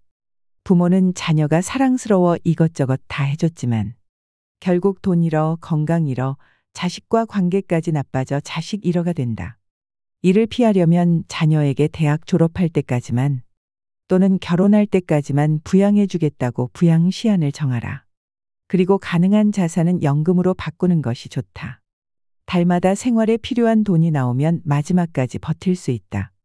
자녀가 어렵더라도 큰 돈을 줘버리고 빈곤선에서 허덕이는 것보다 다달이 나오는 연금을 모아 생활비라도 보태주는 것이 더 낫다. 미소와 평온한 마음을 유지하면서 봄날의 따뜻한 햇살을 마음껏 만끽하는 행복한 노년을 꿈꾼다면 지속적 배움, 건강관리 그리고 관계의 중요성에 대하여 촘촘하게 알아야 한다. 노년기를 풍요롭고 의미 있는 시기로 만들기 위해서는 자신에게 그리고 타인에게도 세심한 관심이 필요하다. 이 세 가지 요소는 노년의 질을 결정짓는 핵심적인 요인이므로 각각을 어떻게 강화하고 발전시킬 수 있는지 살펴보자. 지속적인 배움의 가치는 언제나 먼저 소개할 수밖에 없다. 노년기는 배움을 멈추는 시기가 아니다. 새로운 지식을 습득하는 것은 정신적 유연성을 유지하고 인지적 감퇴를 늦출 수 있는 효과적인 방법이다. 문화센터, 노인종합복지관에는 다양한 프로그램으로 어르신을 기다리고 있다. 나아가 전문적인 학습이 필요하다면 뜻있는 몇 명이 모여서 전문가를 초빙해서 세미나를 열어보길 권한다. 배움에는 낯가름이 있어서는 안 된다. 또 이미 전문가라면 발표할 기회를 스스로 만들어야 한다. 취미를 통해 배움을 지속하는 것은 창의력을 발휘하고 개인적인 만족감을 준다. 이러한 활동은 자아실현을 촉진하고 삶에 대한 열정을 불어넣어 줄 수 있다. 건강한 신체는 노년 생활의 기초가 된다. 규칙적인 운동은 신체뿐만 아니라 정신적으로도 안정을 준다. 신체 활동은 질환으로부터 건강을 유지시키고 균형 감각을 오래도록 지속시킨다. 또한 건강한 식습관은 체중 관리와 만성 질환 예방에 도움을 준다. 신선한 과일, 채소, 전곡류, 저지방 단백질을 섭취하고 가공식품과 설탕의 섭취를 줄이는 것이 좋다. 수면의 질은 건강에 큰 영향을 미치고 있다. 충분한 수면은 신체의 회복을 도와주므로 결코 소홀히 다루면 안 된다. 이미 알고 있는 내용일 것이다. 실천하고 계신지 체크해 보시기 바란다. 노년기에는 특히 주변 사람들과 관계적인 문제점이 있다면 심리적 불안감과 자존감을 해치기도 한다. 가족, 친구와의 관계를 잘 유지하는 것은 사회적 지지망을 형성하고 고립감을 줄이는 데 기여한다. 정기적으로 사람들과 즐거운 시간을 함께 보내고 적극적으로 소통하는 것이 중요하다고 머리로는 이해하지만 실천하기는 쉽지 않다. 안부가 궁금하다면 기다리지 말고 손 아래 사람들에게도 먼저 연락을 하여야 한다. 바쁘게 사는 그들을 위하여 가벼운 안부를 묻고 급하게 답하지 않아도 되는 질문으로 관심을 전하는 것도 방법이다. 봉사 활동에 참여하여 재능을 나누면 소외감을 없애고 삶의 의미도 부여한다. 노년기의 정서적 웰빙을 위해 감정을 관리하는 것이 중요하다. 명상, 깊은 호흡, 걷기는 마음의 평화를 얻고 스트레스를 줄인다. 자신의 건강, 재정, 일상생활을 관리하는 능력은 독립적인 생활을 유지하는 데 필수적이다. 불확실한 상황을 대비하여 자신감을 높이고 삶을 통제할 수 있어야 한다. 남아있는 노년기는 지금껏 살아온 삶과는 달라야 한다.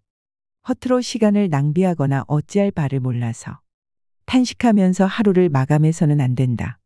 계획적인 삶을 추구해야 한다.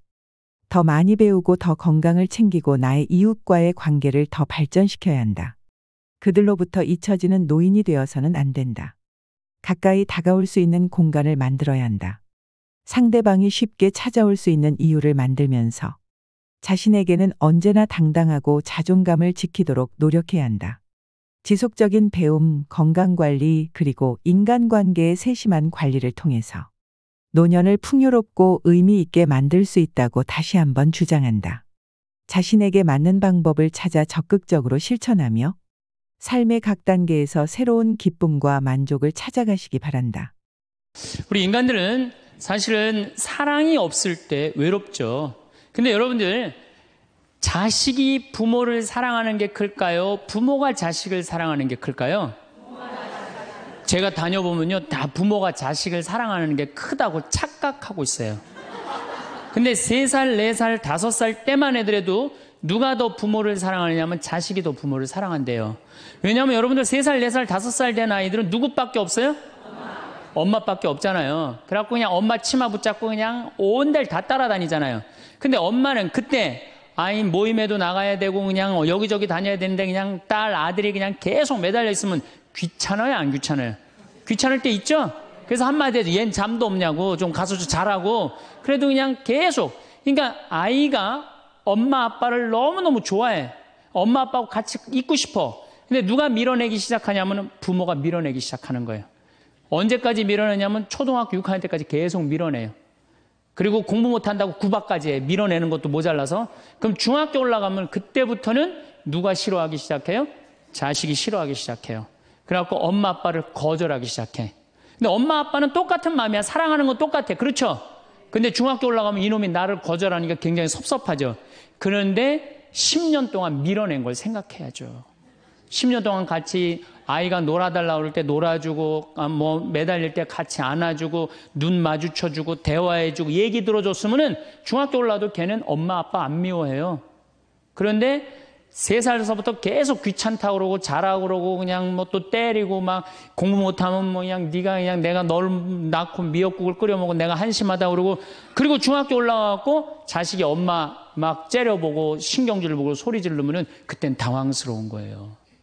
그래서 그런 착각을 하지 마시라는 거예요. 자식이 여러분들을 거절하게 되는 데는 누가 기여를 하는 거예요? 여러분들이 기여를 하는 거예요. 제가 신학교 때 부제 때 매스컴 세미나라는 걸 했는데 그때 어떤 자매가 와갖고 정말 내 눈물을 찔끔 나게 하는 강의를 한 적이 있어요. 이 자매가 아들이 셋 있었대요. 근데 아들이 셋 있는 집은 항상 둘째가 문제예요. 첫째는 첫째라고 잘해주고 막내는 막내라고 잘해주죠. 그렇죠? 둘째는 항상 소외의식을 느껴요. 항상 피해의식을 느낀다고요.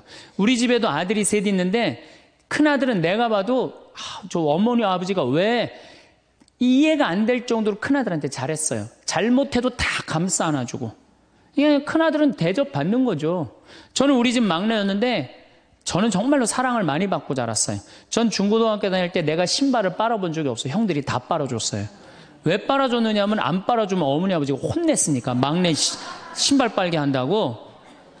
그래갖고 그냥 우리 집이 이제 제사를 지내도 우리 집이 이제 아버님이 장손이라 1년에 어렸을 때 13번, 14번 제사를 지냈어요. 제사를 지내면은 제일 탐나는 게 제사상에 문어다리가 제일 맛있잖아요. 그런데 그냥 큰아들은 큰아들이라고 챙겨주고 막내는 막내라고 알아서 해주는데 둘째 형은 문어다리 차지가 안 가는 거예요. 그래갖고 이제 제사 끝나고 나면 이제 고시리 한다고 그러잖아요. 귀신 마중 나가면은 우리 식구들은 다 나가는데 둘째만 안 따라 나가는 거예요. 왜 안 따라 나가냐면 문어다리 훔치려고. 자기가 훔치지 않으면은 자기 챙겨줄 사람 아무도 없잖아요. 우리 둘째 형은 제사가 지나고 일주일이 지나도 2주일이 지나면 문어다리를 물고 다녀요. 자기 어디다 감춰놨는지 모르는데. 그래갖고 제가 지금 얼마 전에 한 2년 전인가 설날 집회를 갔어요.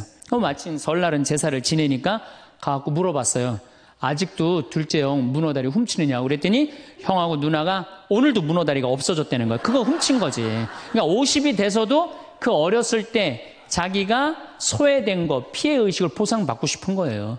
근데 이 집에 이제 아들이 이제 중학교 3학년, 초등학교 6학년, 초등학교 3학년 세 아이가 있었대요. 근데 마침 그날은 초등학교 6학년 둘째 아들만 집에 있었대요. 그래서 이 자매님이 남편한테 여보, 둘째 아이 좀 데리고 목욕탕에 데려가서 목욕 좀 시키라고. 그래갖고 뭐 아빠도 뭐 집에 있으니까 둘째 아들 이제 목욕을 시킨다고 목욕탕에 들어갔대요. 근데 5분이 지났는데 남편이 얼굴이 새빨개져갖고 막 뛰쳐나왔대. 옷도 제대로 안 입고. 당신 왜 애 목욕시키라고 했더니 왜 뛰쳐나오냐? 당신 먼저. 여보, 내가 목욕을 하러 들어갔는데 저놈이 이상한 말을 한다는 거예요. 그래서 무슨 말을 하느냐고. 아니 나도 벗고 이제 자기도 이제 둘째 아들도 옷을 벗었는데 딱 옷을 벗었는데 둘째 아들이 눈을 똑바로 뜨고 아버지한테 그러더래요. 아버지도 벗고 나도 벗었으니까 우리 남자 대 남자로 아무것도 안 걸쳤으니까 솔직하게 말 좀 해보자고. 그래서 이놈은 무슨 얘기를 하느냐. 아니 초등학교 6학년 놈이 딱 빨개 벗고 아버지도 벗고 나도 벗었으니까 우리 솔직하게 얘기 좀 해보자고. 그러니까 얼마나 당황스러워요. 그래서 무슨 얘기냐 그랬더니 아버지는 날 정말로 사랑하는 거냐. 무슨 소리냐. 지난 겨울에 아버지가 밤에 두부 심부름 시켰을 때 난 너무너무 밤에 나가는 게 무서웠다. 왜냐하면은 동네 불량 형들이 걸리면 돈을 뺏고 그래서 난 밤에 나가는 거 너무너무 싫었다. 중학교 3학년 큰형도 있는데 내가 그래서 큰형 왜 안 시키냐고. 그러니까 아버지가 나한테 소리 지르고 나한테 갔다 그래서 내가 울면서 갔다 왔다. 내가 그렇게 무서운데 얼마나 내가 서러웠는지 알았느냐. 그 아버지 나 사랑하는 거냐. 내가 그렇게 마음고생하는 걸 아냐. 뭐 아버지 할 말 없지. 또 아니 내가 구두 닦았을 땐 한 번도 칭찬도 안 하는데 막내가 아버지 구두 닦으면 그렇게 좋아하고 칭찬하고 500원도 주고 그러는데 왜 나는 한 번도 그런 적이 없느냐.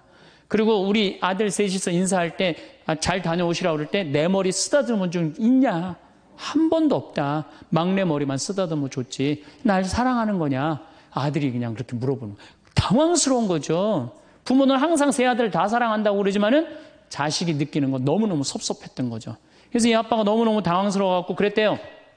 나는 너를 너무 믿었기 때문에 심부름도 시킨 거고 난 너를 너무너무 믿었기 때문에 막내 어리니까 이렇게 한 거지. 난 이 셋 중에 너를 너무너무 사랑한다. 그리고 너무 당황스러워서 그냥 옷도 그냥 대충 입고 뛰쳐나온 거예요. 그 자리에서 너무 있기 미안해갖고. 그래갖고 제가 어떻게 하나 보라고 그랬더니 문을 빼꼼히 열고 보니까 아들이 눈에는 눈물이 뚝뚝뚝 떨어지는데 입에는 미소가 있더라는 거예요. 아빠가 날 사랑한다고 그러니까. 그러니까 누가 사랑하는 게 커요? 자식이 부모 사랑하는 게 큰 거예요. 그 사랑을 부모가 까먹고 자꾸 자식한테 못되게 하는 거죠. 그래서 여러분들 정말로 우리가 부모라는 게 중요해요. 아버지가 없는 자식들은 참 힘들어요. 아버지가 없는 자식들은. 여러분들 그 삼국 통일을 한 궁예, 왕건, 견우, 후백제 거기에 궁예 얘기를 좀 할게요. 궁예가요. 뭐 역사적으로 뭐 확실하진 않지만 47대나 48대 경문왕 아들이었대요.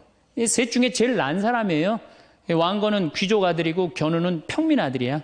근데 궁예는 왕의 아들이었어요. 근데 아버지 없이 자랍니다. 아버지 없이 자라요. 아버지 없이 자라는 사람들은요. 심리학자들이 얘기를 하기가 1살서부터 3살 때까지 가장 중요하대요. 이때 아버지 엄마가 안아주고 뽀뽀해주고 엄마 아빠라고 그럴 때 격려해주고 기저귀 갈아주고 이럴 때 아이들은 뭐가 생기느냐 하면 신뢰심이 생긴대요. 세상은 믿을 만한 데다. 그리고 그냥 아이가 막 걸을 때 옆에서 박수 쳐주고 걸음 뛸 때 그럼 아이들이요. 그 굉장히 심리적으로 안정감을 준다는 거예요. 그런데 이때 아버지가 없는 아이들은 심리적으로 굉장히 불안하다는 거예요. 여러분들 이 아빠가 아이들 이 목마 태워주면은 애들 좋아해요, 안 좋아해요? 좋아하죠? 그런데 아빠 키가 1m 70이고 애가 50cm면 2m 20이에요. 그 꼭대기에 올라가고 또 애는 아빠 머리를 잡고 막 깔깔깔 까르르 넘어가지 않아요? 좋아갖고 아빠 머리를 잡고 걔는 무의식 속에 이런 생각을 갖는데요. 세상은 이렇게 높아도 믿을 만한 데다. 이 든든한 아버지가 있으니까. 그런 믿음이 생긴다는 거예요. 그런데 궁예는 그랬던 경험이 한 번도 없었던 거야. 그러니까 나중에는 사람을 의심을 하기 시작하는 거예요. 의심하기 시작하는 거예요. 그래갖고 나중에 관심법이라는 걸 개발해요. 그래갖고 네가 의심하는지 안 의심하는지 내가 안다. 그래갖고 그냥 신하들도 그냥 의심도 안 하는데 너 의심한다고 그러고 죽이고 결국 누구까지 죽여요? 자기 부인하고 아들까지 죽여요. 그리고 마지막으로 쓸쓸한 최후를 맞이해요. 신부님, 나는 우리 남편이 일찍 죽어갖고 우리 애들 그냥 혼자 키웠는데 너무 섭섭합니다. 아버지 없이도 훌륭하게 자라는 사람 간혹 있어요. 그게 누구냐면 오바마가 아버지 없이 자라잖아요. 할머니 손에서 얼마나 훌륭해요. 그렇죠? 그러나 일반적으로 보면은 그렇다는 거예요. 아버지가 굉장히 중요한데, 근데 슬픈 거는 우리나라는 아버지가 있어도 없는 것 같아요. 아버지가 있어도 애는 학원 다니냐고 그냥 정신 팔려가고 아버지는 돈 번다고 해갖고 서로 사랑을 쌀 시간이 없는 거. 서로 사랑을 쌀 시간. 여러분들 자식들이 세상 살아가기 힘들다 하더라도 그 든든한 아버지가 있는 자식들은요, 극복해 나가요. 든든한 아버지가 있는 자식들은. 또 요한복음 17장 하느님 아버지와 얼마나 깊은 사랑으로 묶여 있는지 잘 보여주는 구절이 있어요.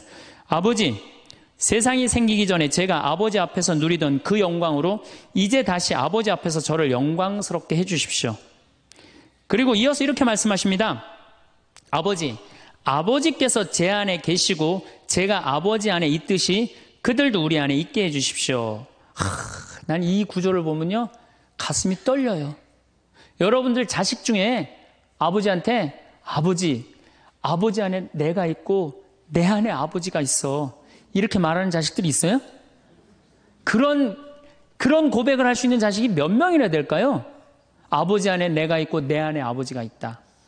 예수님은 이렇게 아버지를 사랑했던 거예요. 의로우신 아버지, 세상은 아버지를 알지 못하였지만 저는 아버지를 알고 있습니다. 저는 그들에게 아버지 이름을 알려주었고 앞으로도 알려주겠습니다. 아버지께서 저를 사랑하신 그 사랑이 그들 안에 있고 저도 그들 안에 있게 하려는 것입니다.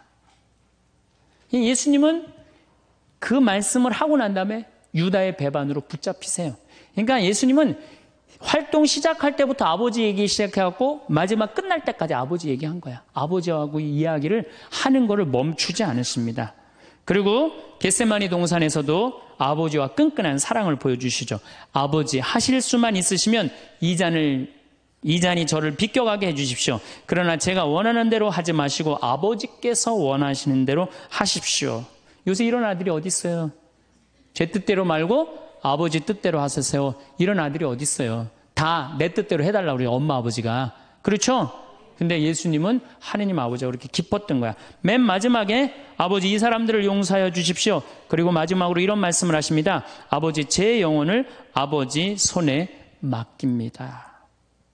그러니까 이 아버지와 철저한 끈으로 묶여 있었던 예수님은 그 마지막 제자들이 다 버리고 도망갔어도 그 아버지에 대한 사랑, 내 안에 아버지가 있고 아버지 안에 내가 있다는 그 기가 막힌 사랑으로 극복하시고 인류 구원의 문을 여신 거예요.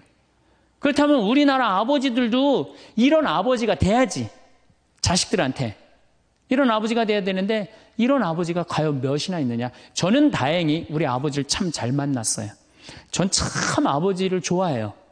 나는 어렸을 때 추억이 아버지하고 매일 토요일날 일요일만 되면 산에 가갖고 도토리 따고 밤 줍고 또 내가 망보고 아버지가 대추나무 올라가고 막 서리하고 막 이런 거 많이 했어요.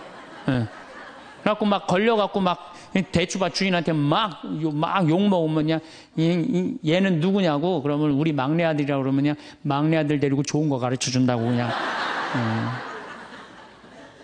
그리고 어렸을 때 아버지하고 추억 중에 웅덩이가 있어. 웅덩이. 거기에 퍼내면 거 미꾸라지. 그 진흙 안에 미꾸라지 그걸 잡아내는 정말 그런 추억들이요. 그러니까 지금도 80이 된 아버지를 보면 행복한 거예요. 그리고 시간만 되면 그 아버지 보러 가고 싶고. 그러니까 이제는 효도는 없어요. 뭐만 남아있어? 사랑만 남아있는 거예요. 추억만 남아있는 거예요. 자식하고 얼마나 좋은 시간을 많이 가졌느냐에 따라서 늙었을 때 안 외롭다는 거예요. 어렸을 때 자식하고 한 번도 놀아준 적이 없어. 10살 때까지 놀아줘야 된다는 거예요. 근데 10살 때까지 한 번도 놀아준 적이 없으면은 자식이 늙은 부모들 한 번도 같이 안 놀아준다 이거예요.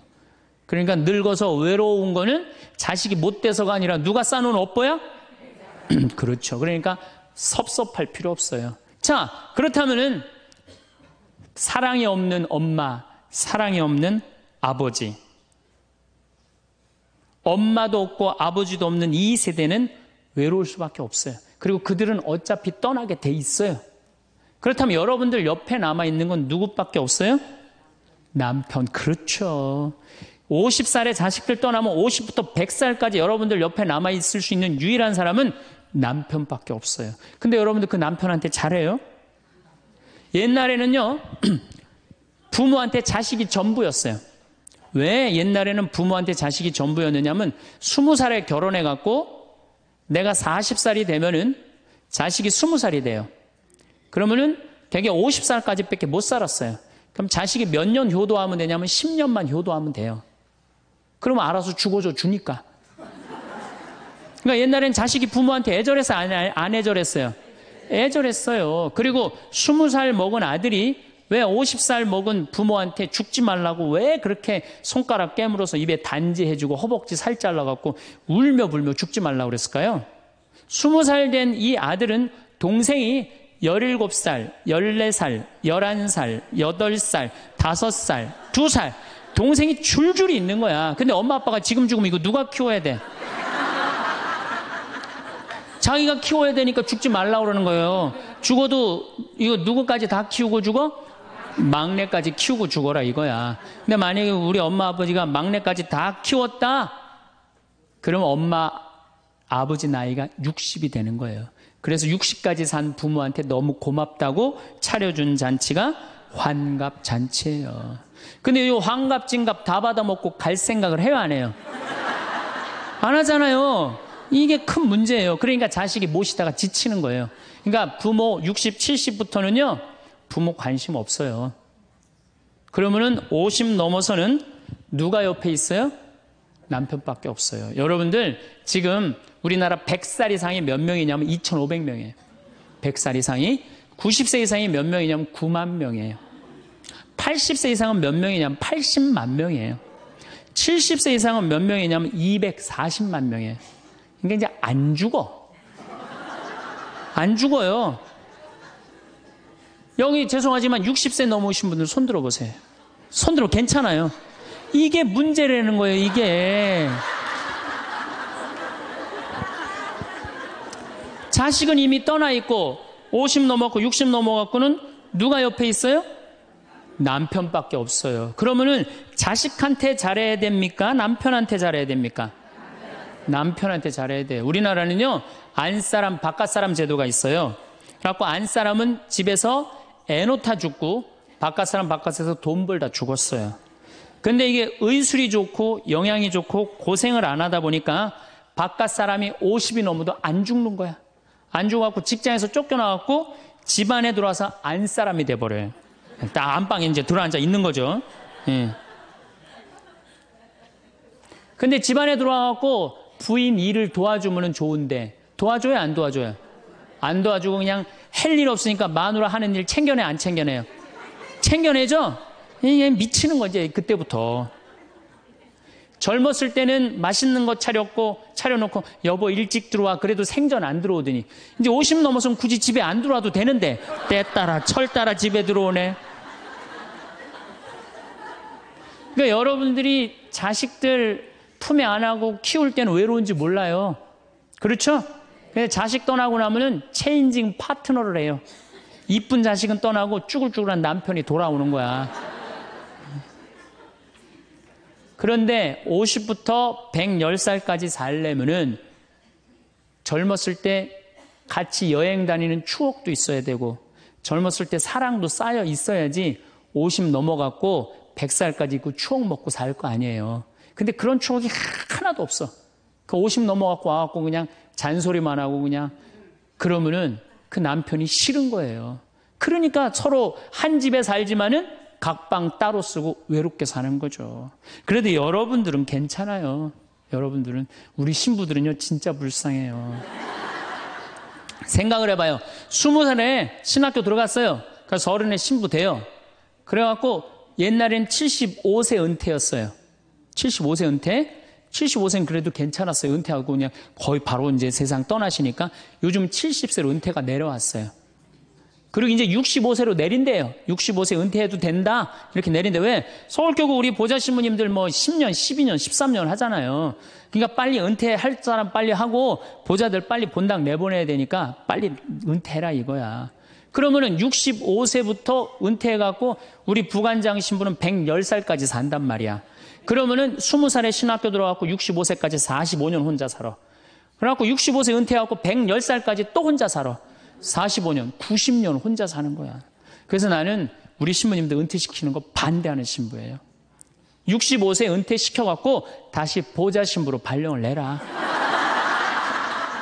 보좌 신부로 발령을 내갖고 아니 고해성사 듣게 하면 되잖아요. 아 얼마나 여러분들 속에 있는 얘기하고 싶은 거 많아요. 그렇죠? 아 그럼 고해성사 듣게 하고 또 굳이 신부님들 65세 넘어가고 강론 안 해도 돼요. 미사 없는 강론하게 하면 되잖아. 강론하라 그러면 또 헨소리 또 하고 헨소리 또 하고 그러실 수 있으니까 얼마나 좋아. 차라리 65세에 은퇴시킬 거면 아예 60에 은퇴를 시켜서 장가를 그냥 보내라. 늙어선 좀 안 해롭게. 농담이에요. 농담.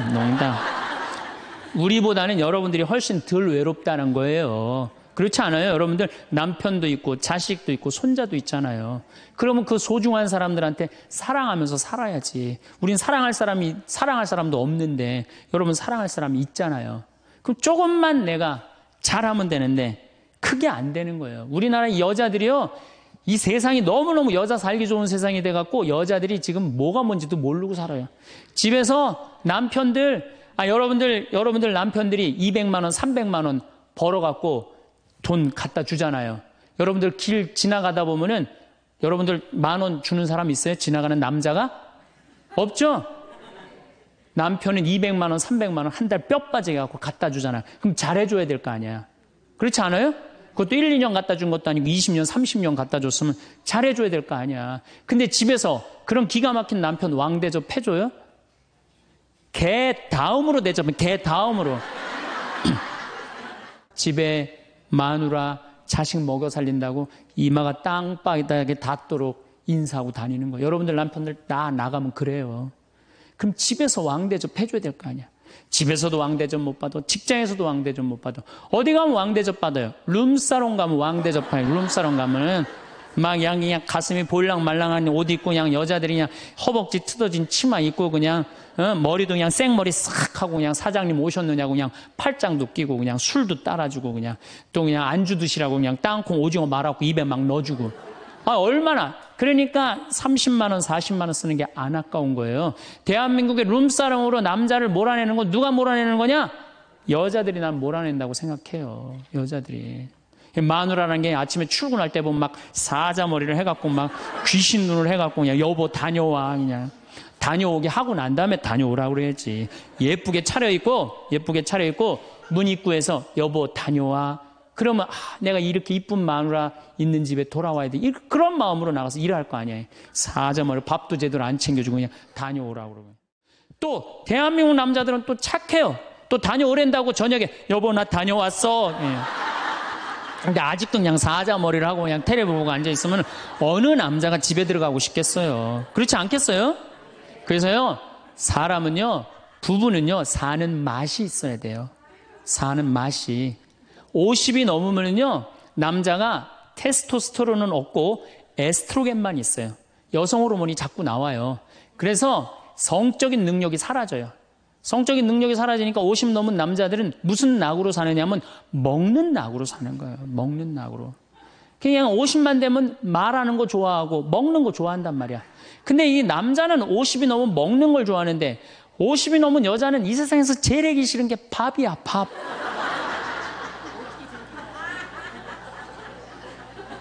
그러니까 그냥 둘이 사는데 왜 김치찌개를 끓여도 한솥 끓여. 그냥 하기 싫으니까 귀찮으니까 한솥 끓여갖고 그냥 다음날 아침에 그냥 그거 졸여갖고 아침상에 올려놓고 그냥 저녁엔 또 오늘같이 하루 피정하고 저녁에 이제 여보 나 저녁 집에 가서 먹을게 그러면 또 그거 볶아갖고 저녁상에 또 올려놓고 좀 회도 떠갖고 예? 여기 가깝잖아요. 회시장 가갖고 우럭 회 맛있잖아요. 매운탕도 떠갖고 소주도 한 병 사고 그래갖고 그냥 허벅지 틀어진 치마 이브닝 드레스도 하나 딱 입고 저녁에 남편 들어오면 여보 이거 내가 한 거야 딱 술 따라주면 남자가 얼마나 살맛이 나요. 사는 맛 나지 않겠어요? 예, 좀 신선로도 좀 해갖고 탁 하고 짜장면도 좀 만들어주고 베트남 국수도 좀 해서 주고 요즘 뭐 또 순대 또 그냥 유명한 데 많잖아요. 전화하면 택배로 다 보내주잖아요. 순대도 탁 썰어갖고 그냥 간 썰어갖고 그냥 소주 한 잔 탁 하고 신부님 무슨 돈으로 그런 걸 합니까? 애 휴학시키고 자식은 무슨 자식이야. 지금 누구밖에 없어요? 부부밖에 없어요. 애 휴학시키고 그렇게 하세요. 신부님 난 휴학시킬 자식이 없는데 집 잡혀요. 나이 드신 분들은 은행에 가고 집 잡혀갖고 다 쓰세요. 자식 물려줄 생각하지 말고. 예. 그래야지 사는 맛으로 사는 거 아니에요. 그리고 부부는 사는 맛으로도 살아야지만 사는 멋으로도 살아야 돼. 사는 멋이 있다. 멋있게 살아야 될 거 아니에요. 근데 나는 제일 가슴 아픈 우리 자매님들이 어떤 분들이냐면은 자기를 꾸미지 않는 분들이에요. 이쁘게 좀 이쁜 옷도 사 입고 그래야 되는데 생전 자기가 무슨 군인이야? 집에 있어도 파마를 해도 꼭 철모 뒤집어 쓴 거 딱 1년 내내 풀어지지도 않는 거 쓰고 앉아갖고 그냥 생전 그냥 마누라라는 게 그냥 맵시 있는 옷 한 번 제대로 입지도 않고 그럼 남편이 사는 맛이 있어요? 사는 멋이 있어요? 좀 꾸며야죠, 본인이. 예쁜 옷도 좀 사서 입고, 좀 브릿지도 좀 넣었다가, 머리도 그냥 생머리도 했다가, 이쪽으로도 묶었다가, 저쪽으로도 묶었다가, 어느 날 좀 틀어도 올리고, 이래야지 그냥 남자가 사는 맛도 있고, 사는 멋도 있을 거 아니에요. 생전 그냥, 옷도 그냥, 신부님 맵시가 있어야지 옷을 사 입죠. 그러면 좀 살도 좀 빼시고 그냥 이건 벤지 엉덩이지 구분도 안 되는 그냥 몸매를 가지고 그러니까 몸빼바지만 계속 짚고 이 집에 있으면은 어느 남자가 집에서 가고 싶어요. 본인을 꾸미시라는 거예요. 그래서 남자는요 사는 맛도 있고 사는 멋도 있는 거 멋도 있어야 돼요. 그래서 예쁜 옷 남편도 좀 꾸며주고 남편도 좀 나비 넥타이도 좀 하고 남자가 50이 넘으면요 제가 지난 미국에 한번 강의를 갔는데 너무 멋있는 부부를 봤어요. 남편이 한 60쯤 돼 보이는데 식사를 같이 하려고 그러는데 남편이 살짝 머리가 벗겨졌더라고요. 근데 부인이 사각모를 탁 차에 하더라고요. 남편을 바깥에서 만났는데 딱 했는데 부인이 여보 이거 써 탁 씌워주는데 너무 멋있더라고요. 여러분들 백화점에 가갖고 남편 좀 사각모도 좀 멋있는 거 좀 중절모도 멋있는 거 사서 탁 씌우면 얼마나 좋아. 그렇지 않아요? 옷도 이제 50이 넘으면요 단색을 입어야 돼요. 노란색을 입든지 초록색을 입든지 아니면 빨간색을 입든지 그래야지 좀 젊어 보이는데 이거는 그냥 김치국물 떨어져도 안 보이는 체크무늬 사서 입혀갖고 그냥 1년 내내 빨아주지도 않고 그냥 맛도 없고 멋도 없는 거죠. 그래서 좀 무슨 돈으로 애 휴학시키고 자식은 무슨 자식이에요. 여러분들 이제 50이 넘어가갖고요. 여러분들의 유일한 동반자는 누구밖에 없다? 남편밖에 없다. 그럼 남편한테 잘해줘야죠. 제가 여러분들한테 꼭 부탁하고 싶은 거는 옛날에 중세시대는요. 성제 집 다 팔아갖고 갔어요. 다 팔아서 그냥 예루살렘 가는 걸로 끝나는 거예요. 거기서 죽어도 여한이 없다고. 그러니까 여러분들도 예수님 어제 복음에 자케오 얘기 나왔죠? 그 예리고 얼마나 좋아요. 그리고 그냥 갈릴레아도 좀 호수도 가보고 얼마나 좋아요. 신부님 무슨 돈으로? 휴학시키고 그 돈이면 충분해요. 한번 갔다 오면은요, 신앙이 틀려지거든요. 성주순례도 가고. 제가 지난 9월인가, 작년 9월에 성주순례를 한 40분 하고 갔다 왔는데, 어떤 형제님이, 70 먹은 형제님이 기가 막힌 말씀을 하시더라고요. 무슨 말씀을 하시냐면은, 내 강의를 듣고 집을 잡혀서 왔대요. 근데 가만히 생각을 해보니까, 집은 은행에 잡히면 대출을 해준대요. 은행에 잡히면 대출해주잖아요. 근데 나이는 대출해주는 데가 아무 데도 없대요. 여러분들 누가 나이 대출해줘? 한 살이라도 더 먹기 전에, 다리에 힘 풀리기 전에 갔다 오셔요. 그리고 내가 성주순례를 가면은 너무 행복해하는 거예요, 자매님들이. 그래갖고 나는 은혜 받아갖고 성제 갖고 그냥 성령을 충만히 받아갖고 10일 동안 저렇게 행복하고 그냥 은총에 그냥 가득한 줄 알았더니 12일 동안 밥을 안 하잖아, 밥을.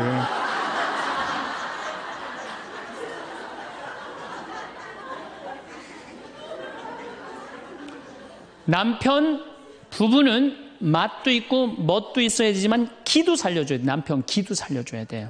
아니 50이 넘어갖고 남편 기 살려줄 사람이 직장에서 기가 살겠어요? 사회에서 기가 살겠어요? 본인이 기가 살겠어요? 유일하게 기 살려줄 수 있는 사람은 누구밖에 없어요? 부인밖에 없어요. 부부가 50이 넘으면요, 자식들 떠나고 둘만 덩그랗게 집에 남아서 50년을 같이 살아야 돼요. 말을 정말로 남편 즐거운 말, 남편 좋은 말, 우리 남편 아직도 알통 튼튼하다. 우리 남편 아직도 어깨가 그냥 대유평 평야 같다. 이런 말 해주는 게 중요한 거예요. 그런데 그냥 말을 진짜 못해.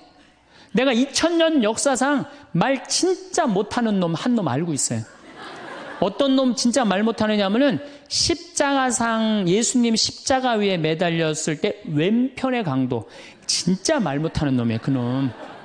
이제 십자가 매달렸어. 너무 아파. 자기도 이제 죽기 일보 직전이고 옆에 구세주라는 사람도 옆에 있단 말이야. 그러니까 그냥 이 사람이 막 분이 치밀었나 봐요. 야, 네가 무슨 구세주냐? 네가 구세주라면 너도 살리고 나도 살려봐라. 너도 죽는 주제에 무슨 구세주냐? 막 욕을 해댄 거예요. 그러니까 예수님이 그냥 매달려갖고 아파 죽겠는데 이놈이 이상한 소리 하니까 대꾸도 안 해요. 대꾸도 안 해. 성서 보면은 그냥 가만히 계세요. 근데 내가 2000년 역사상 진짜 말 잘하는 사람 한 사람 알고 있어요. 그게 누구냐면 오른편 강도예요. 얼마나 말을 잘하느냐면은 그렇게 얘기를 하니까 이 왼편에 있는 강도를 혼내요. 야, 이놈아, 니놈하고 나는 죽어도 싸. 강도 짓을 했으니까. 근데 저분이야말로 무슨 죄가 있어. 가난한 사람, 병든 사람 함께 해주고 인간 사랑하신 분인데, 그리고 이 강도가 한마디 해요. 주님, 마지막 날에 저를 기억해 주십시오. 그러니까 그냥 예수님이 왼편에 있는 놈한테는 대답도 안 하던 예수님이 그렇게 아파도 오른편에 있는 강도한테 한마디 해요. 너야말로 오늘 나와 낙원에 들 것이다. 이 말 한마디 잘한 바람에 그냥 예수님하고 1호로 천당에 올라간 사람 아니야. 그렇지 않아요? 루카복음 23장에 나오는 얘기예요. 루카복음에. 그러니까 여러분들 남편 칭찬을 해주세요. 남편. 얼마 전에 제가 우리 동창 신부 아버님이 돌아가셔서 장례미사를 갔는데 마침 그날 어떤 동탄에 있는 본당 총회장님이 은퇴 신부님 10분을 초대해갖고 식사, 보고 초대를 했어요. 부인이 보고 요리를 할 줄 알아갖고. 그래갖고 이제 그 집에 가고 보고를 먹는데, 신부님들, 은퇴 신부님들 보니까 머리가 다 벗겨진 거야, 다. 머리가 다 벗겨져갖고 있더라고요. 근데 내가 그날 마침 이제 장례미사를 해갖고 우리 주교님을 뵀는데, 우리 주교님은 그래도 머리가 많이 나셔갖고 모자를 앞에다 쓰신 거야. 그래갖고 참 보기가 좋더라고요. 주교님이 아주 얼굴이 하얀이 선비같이 생기셨거든요. 그래서 내가 저녁 먹으면서 신부님들은 이렇게 머리가 벗겨졌는데 우리 주교님은 아직도 머리가 나셔갖고 모자를 앞에다 쓰는데 참 보기 좋더라고. 그랬더니 은퇴 신부님 10분이 황 신부 주교님한테 가갖고 샴푸 못 쓰는지 좀 알아봐 달라고 막 그러더라고요. 그런데 우리 식사를 한 총회장님, 그 동탄의 총회장님이 신부님, 저는 40부터 머리가 완전히 벗겨졌는데 한 번도 머리 벗겨진 것 때문에 스트레스 받은 적이 없다는 거예요. 그게 무슨 소리냐? 그랬더니 자기 부인이 40에 본당 사목 임원이었는데 사목회를 하고 집에 들어오면 막 짜증을 내고 들어온대요. 그 문을 열고 딱 한다는 부인이 첫 입을 열어서 하는 소리가 답답해 죽을 뻔했다고. 여보, 사목회가 그렇게 답답해? 그러면 그 부인이 그런데 여보 나는 사목회의를 하는데 60이 먹은 그 본당의 회장님들이 머리가 빽빽하게 꽉 차 있으면은 그 머리를 보고 회의를 하면 가슴이 답답하다는 거야. 그리고 이제 자기 남편을 보고 머리가 완전히 대머리인 남편을 보고 한마디 한대요. 이제야 가슴이 뻥 뚫린다고. 이게 얼마나 남편을 기를 살려주는 말이에요. 그렇지 않아요? 그러니까 여자는 맛도 있고 멋도 있고 누구 기도 살려줘? 남편 기도 살려줘야 되는 거예요. 부처님은요 7종류의 아내가 있다고 그래요. 첫째, 남편을 죽이는 아내가 있대요. 더러운 마음을 가지고 남편에 대한 사랑이 없고 남편을 업신여기는 아내. 아내가 권력이 세면 남편이 모든 것을 참고 침묵하기 때문에 그 참느냐고 빨리 죽는데요. 남편을 죽이는 아내가 있대요. 두 번째는 도둑과 같은 아내가 있대. 남편이 힘들게 돈 벌어 갖고 오면은 그거 그냥 막 써갖고 그냥 살림살이 엉망으로 하는 아내. 도둑과 같은 아내. 셋째, 주인과 같은 아내. 주인 행세하는 거죠. 그래갖고 그냥 자기는 일 안 하고 남편 막 시키는 주인과 같은 아내가 있고. 그 다음에 네 번째는 어머니와 같은 아내가 있대요. 항상 남편을 사랑하며 자식 대하는 것처럼 남편을 보호해주는 아내가 있대요. 그 다음에 누이 동생과 같은 아내. 남편을 섬기기를 다하고 자매와 같은 귀여움을 떨고 애교를 떠는 그런 누이 동생과 같은 오빠 하면서 그런 아내가 있다는 거예요. 그 다음에 친구 같은 아내가 있다는 거예요. 직장에서 마치고 피곤해서 돌아오면은 남편을 반가이 맞이해주고 술 한잔을 하면서 하루를 이야기를 나누는 친구 같은 아내. 그 다음에 이건 시대에 좀 안 맞지만은 종과 같은 아내, 남편을 극진히 섬기는 아내가 있다는 거예요. 여러분들은 7번째 중에 몇 번째에 들어가세요?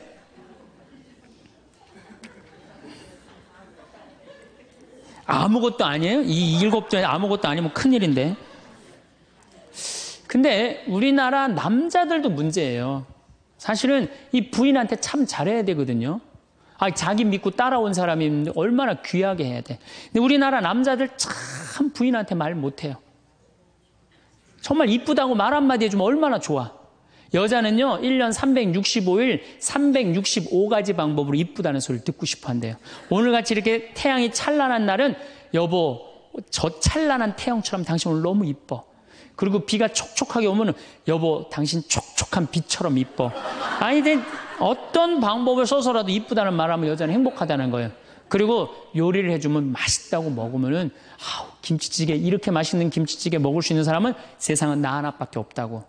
이렇게 정말로 이런 말을 해줘야 되는데 생전 뭐 맛있다 맛없다 그런 말 안 하면은 여자가 밥할 맛 나겠어요?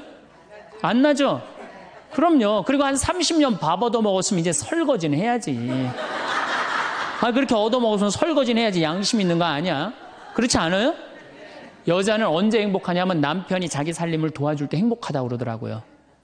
내 얘기를 듣고 어떤 형제님이 17년 동안 설거지할 생각을 한 번도 안 했대. 17년 동안.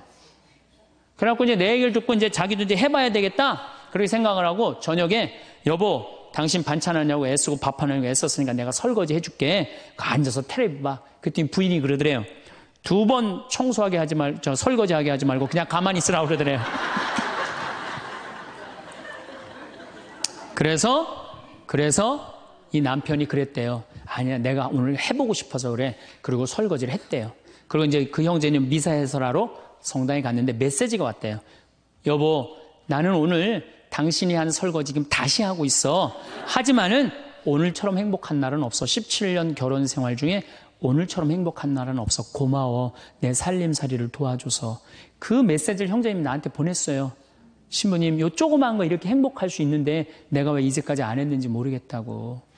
그러니까 우리 정말 부인한테, 정말로 자매님들한테 서비스 해줘야 돼. 이제는 서로를 사랑해야 돼요. 서로를 사랑하고 아껴줘야 돼요. 그러니까 여러분들 남편한테 잘하세요. 또 여기 있는 우리 형제님들 누구한테 잘해요? 그래도 나이 먹어갖고요. 여러분들 지금 신부님 난 도저히 우리 남편하고 못 살 거예요. 지금 바꿔봐야 거기서 거기에요. 지금 바꿔봐야. 자, 남자하고 여자하고 얼마나 서로를 이해를 못하느냐 하면은 남자는 하루에 2,000마디만 하면은 말 끝난대요. 근데 여자는 하루에 6,000마디를 해야 된대요. 그러니까 여자가 훨씬 말이 많은 거죠. 남자는 직장에 갔다 오면 할 말 끝난 거예요. 집에 할 말이 아무것도 없는 2,000마디 이미 다 했는데 할 말. 남자로 사람으로서 할 말 끝났는데 뉴욕의 게리 머카스라는 교수가 이 통계를 냈어요. 그래갖고 여자는 이제 남자가 이제 남편이 이제 집에 들어올 때만 기다리는 거야. 뭐 이웃집 아줌마 얘기도 하고 싶고 본당시 뭐 욕도 하고 싶고 막 그래갖고 기다리고 있는데 남편이 들어와서 여보, 그 집 남편은 그렇게 힘들게 돈을 버는데 여자는 맨날 찜질방 다니고 그냥 밍크코트 입고 다니고 정신 나간 여자라고. 그럼 남편은 할 얘기가 없는 거야. 쓸데없는 소리 하지 말고 밥이나 내놓으라고. 그럼 여자는 미치는 거예요. 진짜 괜찮은 남자들은 어떤 남자들이냐면은 그래 여보? 그럼 안 되지. 부인이 살림을 잘 살아야지. 남자가 그렇게 고생을 하는데 추임새를 넣어주고 속으로 외우세요. 500마디, 1000마디, 2000마디. 그래갖고 딱 속으로 4000마디 딱 끝나면 여보 이제 자자. 이래야지 이 남자는 후환이 없는 남편이에요. 여자 말을 들어줘야 돼요. 그래서 남자하고 여자하고 틀린 점이 이거야. 반대로 우리 자매님들은 여자는 흥분을 하면 5분이면 흥분이 끝난대요. 그래갖고 막 장보러 들어와갖고 막 욕을 5분만 하면은 아무 일도 없었던 듯이 부엌에 들어가고 콩나물도 따고 멸치 대가리도 딴대요. 아무 일도 없었던 듯이. 근데 남자는 5분 동안 바가지 긁을 동안 가만히 있는데요. 5분 지나면 그때부터 승질이 나기 시작한대. 근데 남자는 한번 승질이 나면 최소한 30분은 성질을 내야 된대. 그래갖고 5분 지나고 나가고 이제 그때부터 이제 여자는 마음이 착 가라앉은 상태에서 저녁 준비를 하는데 그때부터 남자는 이제 거실에서 소리 지르는 거야. 내가 말이야 뭘 잘못했다고 네가 맨날 그러냐고 막 소리 지르면 마음이 가라앉은 여자가 나와서 남자 불을 질러요. 속에다가 뭐라고 그러냐면 당신은 말만 하면 이렇게 성질을 내고 그러느냐고. 자기는 이미 다 흥분 가라앉은 상태에서 막 성질 내는 남편한테 불은 자기가 질러놓고. 그러면 안 된다는 얘기죠. 30분 동안 길길이 뛰게 놔두란 얘기예요. 승질을 건드려 놨으면은. 어쨌든 우리가 이 인생을 외롭게 살고 싶지 않다면은 부부가 사랑하는 수밖에 없어요. 그래야만이 우리 인생이 풍요로워요. 더욱이 여러분들 노년 50년 60년 부부밖에 없어요. 훈련하면 된대요. 그 부부 사랑 훈련하는 그 많은 책자를 읽어보면요, 그 서로 훈련이 안 돼 있어서 그렇지 훈련하면 서로 사랑한대요. 그리고 외롭지 않다는 거예요. 영원히 일할 것처럼 일하다가도 문득 나도 퇴직할 날이 얼마 안 남았는데란 생각이 들면 퇴직 준비에 대한 필요성을 느낍니다. 퇴직 후 노후의 4대 리스크를 돈, 건강, 관계, 권태로 나누고 각 리스크에 대비하셔야 되는데요. 노후 대비를 위한 세세한 방법론보다 마음을 훅 치고 들어오는 건강한 퇴직 준비를 위한 기본 개념을 5가지로 정리했습니다. 첫째, 다른 사람과의 비교는 불행으로 가는 고속도로다. 퇴직이 얼마 남지 않은 50대의 남과 비교하는 것은 전혀 도움이 안 된다. 동창생 누구는 어디에 20억짜리 집이 있는데 난 뭐하고 살았나. 죽을 때까지 넉넉한 연금이 나오는 공무원을 했어야 하는데 쥐꼬리만한 연금으로 난 어떻게 사나? 이런 식의 후회를 하다 보면 자신이 무능하게 느껴지고 사회 시스템이 불만스럽게 여겨진다. 더 나쁜 것은 이제라도 만회해보겠다며 무리하게 투자하거나 사업을 벌이는 것이다.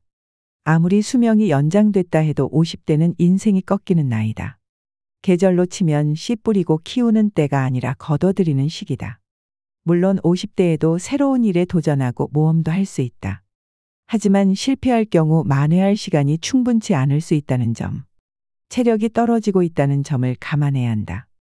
돈이든 체력이든 가정이든 지킬 수 있는 범위 내에서 도전과 모험의 범위를 국한시키는 것이 현명하고 남과 비교하지 않고 자신의 현재 모습에 감사하는 것이 지혜롭다. 둘째, 직함에 대한 미련이 인생 2라운드를 여는데 가장 큰 걸림돌이다. 평생 직장에서 일해온 사람은 직함을 자신의 정체성으로 혼동한다. 자신을 소개할 때 무슨 회사의 부장이라든가 이사, 국장 등의 직책으로 모든 것이 설명됐기 때문이다. 평생 어떤 회사의 대리, 과장, 부장, 이사 등으로 불려오다. 일을 그만두고 소속돼 있는 든든한 회사도 자신을 설명해주는 직함도 없어지면 자신의 존재 가치가 확 떨어진 것처럼 느껴진다. 직함에 연연하는 이유는 곰곰이 살펴보면 남의 눈을 의식하기 때문이다. 직함이 자신이 세상에서 차지하는 지위를 보여준다고 생각하기에 직함이 없어지면 자존감마저 떨어지게 된다. 나이가 들수록 직함이 없어도, 직함이 찍힌 명함이 없어도 또는 사회적으로 그리 대접받지 못하는 일을 하게 되더라도 당당할 수 있도록 자기 자신의 본질적인 정체성에 집중하는 것이 필요하다. 직함 말고 자신을 설명할 수 있는 단어가 무엇인지 생각해보고 회사나 직함 없이도 진짜 자기 자신을 사람들에게 소개할 수 있도록 마음가짐부터 사고방식까지 바꿀 필요가 있다. 셋째, 빈털터리로 죽기로 결심한다. 퇴직을 하고 소득이 없어지면 자산이나 예금 잔고를 털어 생활비에 보태야 한다. 집을 맡기고 주택연금을 받았어야 할 수도 있다. 문제는 자산이 줄면 불안해지고 자식에게 집이라도 남겨야지 하는 미련 때문에 주택연금에 가입하기도 꺼려진다는 점이다. 재산을 모두 써버리고 빈털터리로 죽기로 마음먹는다면 우리는 살아있는 내내 적절한 불을 누를 수 있다. 또 곶감은 빼먹는 것. 이라며 재산을 남길 생각하지 말고 다 써버릴 생각을 하라고 권한다. 몇 살까지 살지 모르는데 죽기 전에 재산을 다 써버리면 어떻게 하느냐고 반문할 수도 있다. 하지만 재산을 탕진하라는 것이 아니다. 돈을 남길 욕심을 거두고 검소하게 생활한다면 대부분의 경우 죽을 때까지 먹고 살 수는 있다는 얘기다. 넷째, 건강이 돈이다. 나이 들어서 가장 돈이 많이 들어가는 것이 건강이다. 나이가 들면 치아가 약해지고 소화 능력도 떨어져. 좋은 음식도 마음껏 먹을 수 없고 체력이 떨어져. 좋은 곳으로 여행 가는 것도 노는 것도 한계가 있다. 나이가 들수록 즐기고 누리는데 쓰는 돈은 줄어든다. 반면 건강을 유지하는 데 드는 비용은 늘어난다. 나이가 들어 재산을 탕진하게 된다면 10중 8구 건강 때문이다. 책에 따르면 한 사람이 평생 지출하는 의료비의 절반 정도가 마지막 1년 동안에 쓰인다고 한다. 그만큼 노후의 건강은 돈과 직결돼 있다. 따라서 최고의 노후 대비는 건강을 지키는 것이다. 건강이 마음먹은 대로 다 되는 건 아니지만 그래도 몸에 나쁜 것은 하지 않고 몸에 좋은 것을 하면서 병에 걸릴 가능성을 낮추는 것이 필요하다. 몸이 나이 드는 것을 좀 늦추고 싶다면, 아니 몸이 나이 드는 것을 좀 잊고 지내고 싶다면 일상을 충실하게 해야 된다. 즉 건강한 생활 습관으로 일상을 채우라는 얘기다. 다섯째, 자녀를 버려야 모두가 산다. 자녀로 인해 노부모가 죽게 되는 세 가지 경우라는 섬뜩한 농담 같은 얘기가 있다. 재산이 있는 부모가 손 벌리는 자녀를 외면하면 맞아 죽는다. 찔끔찔끔 주다가는 시달려 죽는다. 그렇다고 다 내어주다가는 굶어 죽는다. 이런 불상사를 피하려면 일찌감치 자녀에게 물려줄 돈이 없다고 선언하고 돈에 대한 기대를 버리게 해야 한다. 다 큰 자식을 결혼도 시켜주고 집도 마련해주고 결혼 후에도 물심양면으로 도와줄 것이 없을까 기웃거리는 것은 사랑이 아니라 자녀의 독립을 막는 독이다. 이렇게 자녀를 독립시키지 못하고 끼고 돌다 훗날 돈 떨어지고 건강 잃었을 때 자식이 부모를 부양하는 것을 부담스러워하면 배신감을 느낀다. 부모는 자녀가 사랑스러워 이것저것 다 해줬지만 결국 돈 잃어 건강 잃어 자식과 관계까지 나빠져 자식 잃어가 된다. 이를 피하려면 자녀에게 대학 졸업할 때까지만 또는 결혼할 때까지만 부양해주겠다고 부양 시한을 정하라. 그리고 가능한 자산은 연금으로 바꾸는 것이 좋다. 달마다 생활에 필요한 돈이 나오면 마지막까지 버틸 수 있다. 자녀가 어렵더라도 큰 돈을 줘버리고 빈곤선에서 허덕이는 것보다 다달이 나오는 연금을 모아 생활비라도 보태주는 것이 더 낫다. 미소와 평온한 마음을 유지하면서 봄날의 따뜻한 햇살을 마음껏 만끽하는 행복한 노년을 꿈꾼다면 지속적 배움, 건강관리 그리고 관계의 중요성에 대하여 촘촘하게 알아야 한다. 노년기를 풍요롭고 의미 있는 시기로 만들기 위해서는 자신에게 그리고 타인에게도 세심한 관심이 필요하다. 이 세 가지 요소는 노년의 질을 결정짓는 핵심적인 요인이므로 각각을 어떻게 강화하고 발전시킬 수 있는지 살펴보자. 지속적인 배움의 가치는 언제나 먼저 소개할 수밖에 없다. 노년기는 배움을 멈추는 시기가 아니다. 새로운 지식을 습득하는 것은 정신적 유연성을 유지하고 인지적 감퇴를 늦출 수 있는 효과적인 방법이다. 문화센터, 노인종합복지관에는 다양한 프로그램으로 어르신을 기다리고 있다. 나아가 전문적인 학습이 필요하다면 뜻있는 몇 명이 모여서 전문가를 초빙해서 세미나를 열어보길 권한다. 배움에는 낯가름이 있어서는 안 된다. 또 이미 전문가라면 발표할 기회를 스스로 만들어야 한다. 취미를 통해 배움을 지속하는 것은 창의력을 발휘하고 개인적인 만족감을 준다. 이러한 활동은 자아실현을 촉진하고 삶에 대한 열정을 불어넣어 줄 수 있다. 건강한 신체는 노년 생활의 기초가 된다. 규칙적인 운동은 신체뿐만 아니라 정신적으로도 안정을 준다. 신체 활동은 질환으로부터 건강을 유지시키고 균형 감각을 오래도록 지속시킨다. 또한 건강한 식습관은 체중 관리와 만성 질환 예방에 도움을 준다. 신선한 과일, 채소, 전곡류, 저지방 단백질을 섭취하고 가공식품과 설탕의 섭취를 줄이는 것이 좋다. 수면의 질은 건강에 큰 영향을 미치고 있다. 충분한 수면은 신체의 회복을 도와주므로 결코 소홀히 다루면 안 된다. 이미 알고 있는 내용일 것이다. 실천하고 계신지 체크해 보시기 바란다. 노년기에는 특히 주변 사람들과 관계적인 문제점이 있다면 심리적 불안감과 자존감을 해치기도 한다.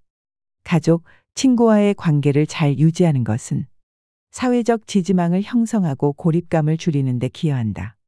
정기적으로 사람들과 즐거운 시간을 함께 보내고 적극적으로 소통하는 것이 중요하다고 머리로는 이해하지만 실천하기는 쉽지 않다. 안부가 궁금하다면 기다리지 말고 손 아래 사람들에게도 먼저 연락을 하여야 한다. 바쁘게 사는 그들을 위하여 가벼운 안부를 묻고 급하게 답하지 않아도 되는 질문으로 관심을 전하는 것도 방법이다. 봉사활동에 참여하여 재능을 나누면 소외감을 없애고 삶의 의미도 부여한다. 노년기의 정서적 웰빙을 위해 감정을 관리하는 것이 중요하다. 명상, 깊은 호흡, 걷기는 마음의 평화를 얻고 스트레스를 줄인다. 자신의 건강, 재정, 일상생활을 관리하는 능력은 독립적인 생활을 유지하는 데 필수적이다. 불확실한 상황을 대비하여 자신감을 높이고 삶을 통제할 수 있어야 한다.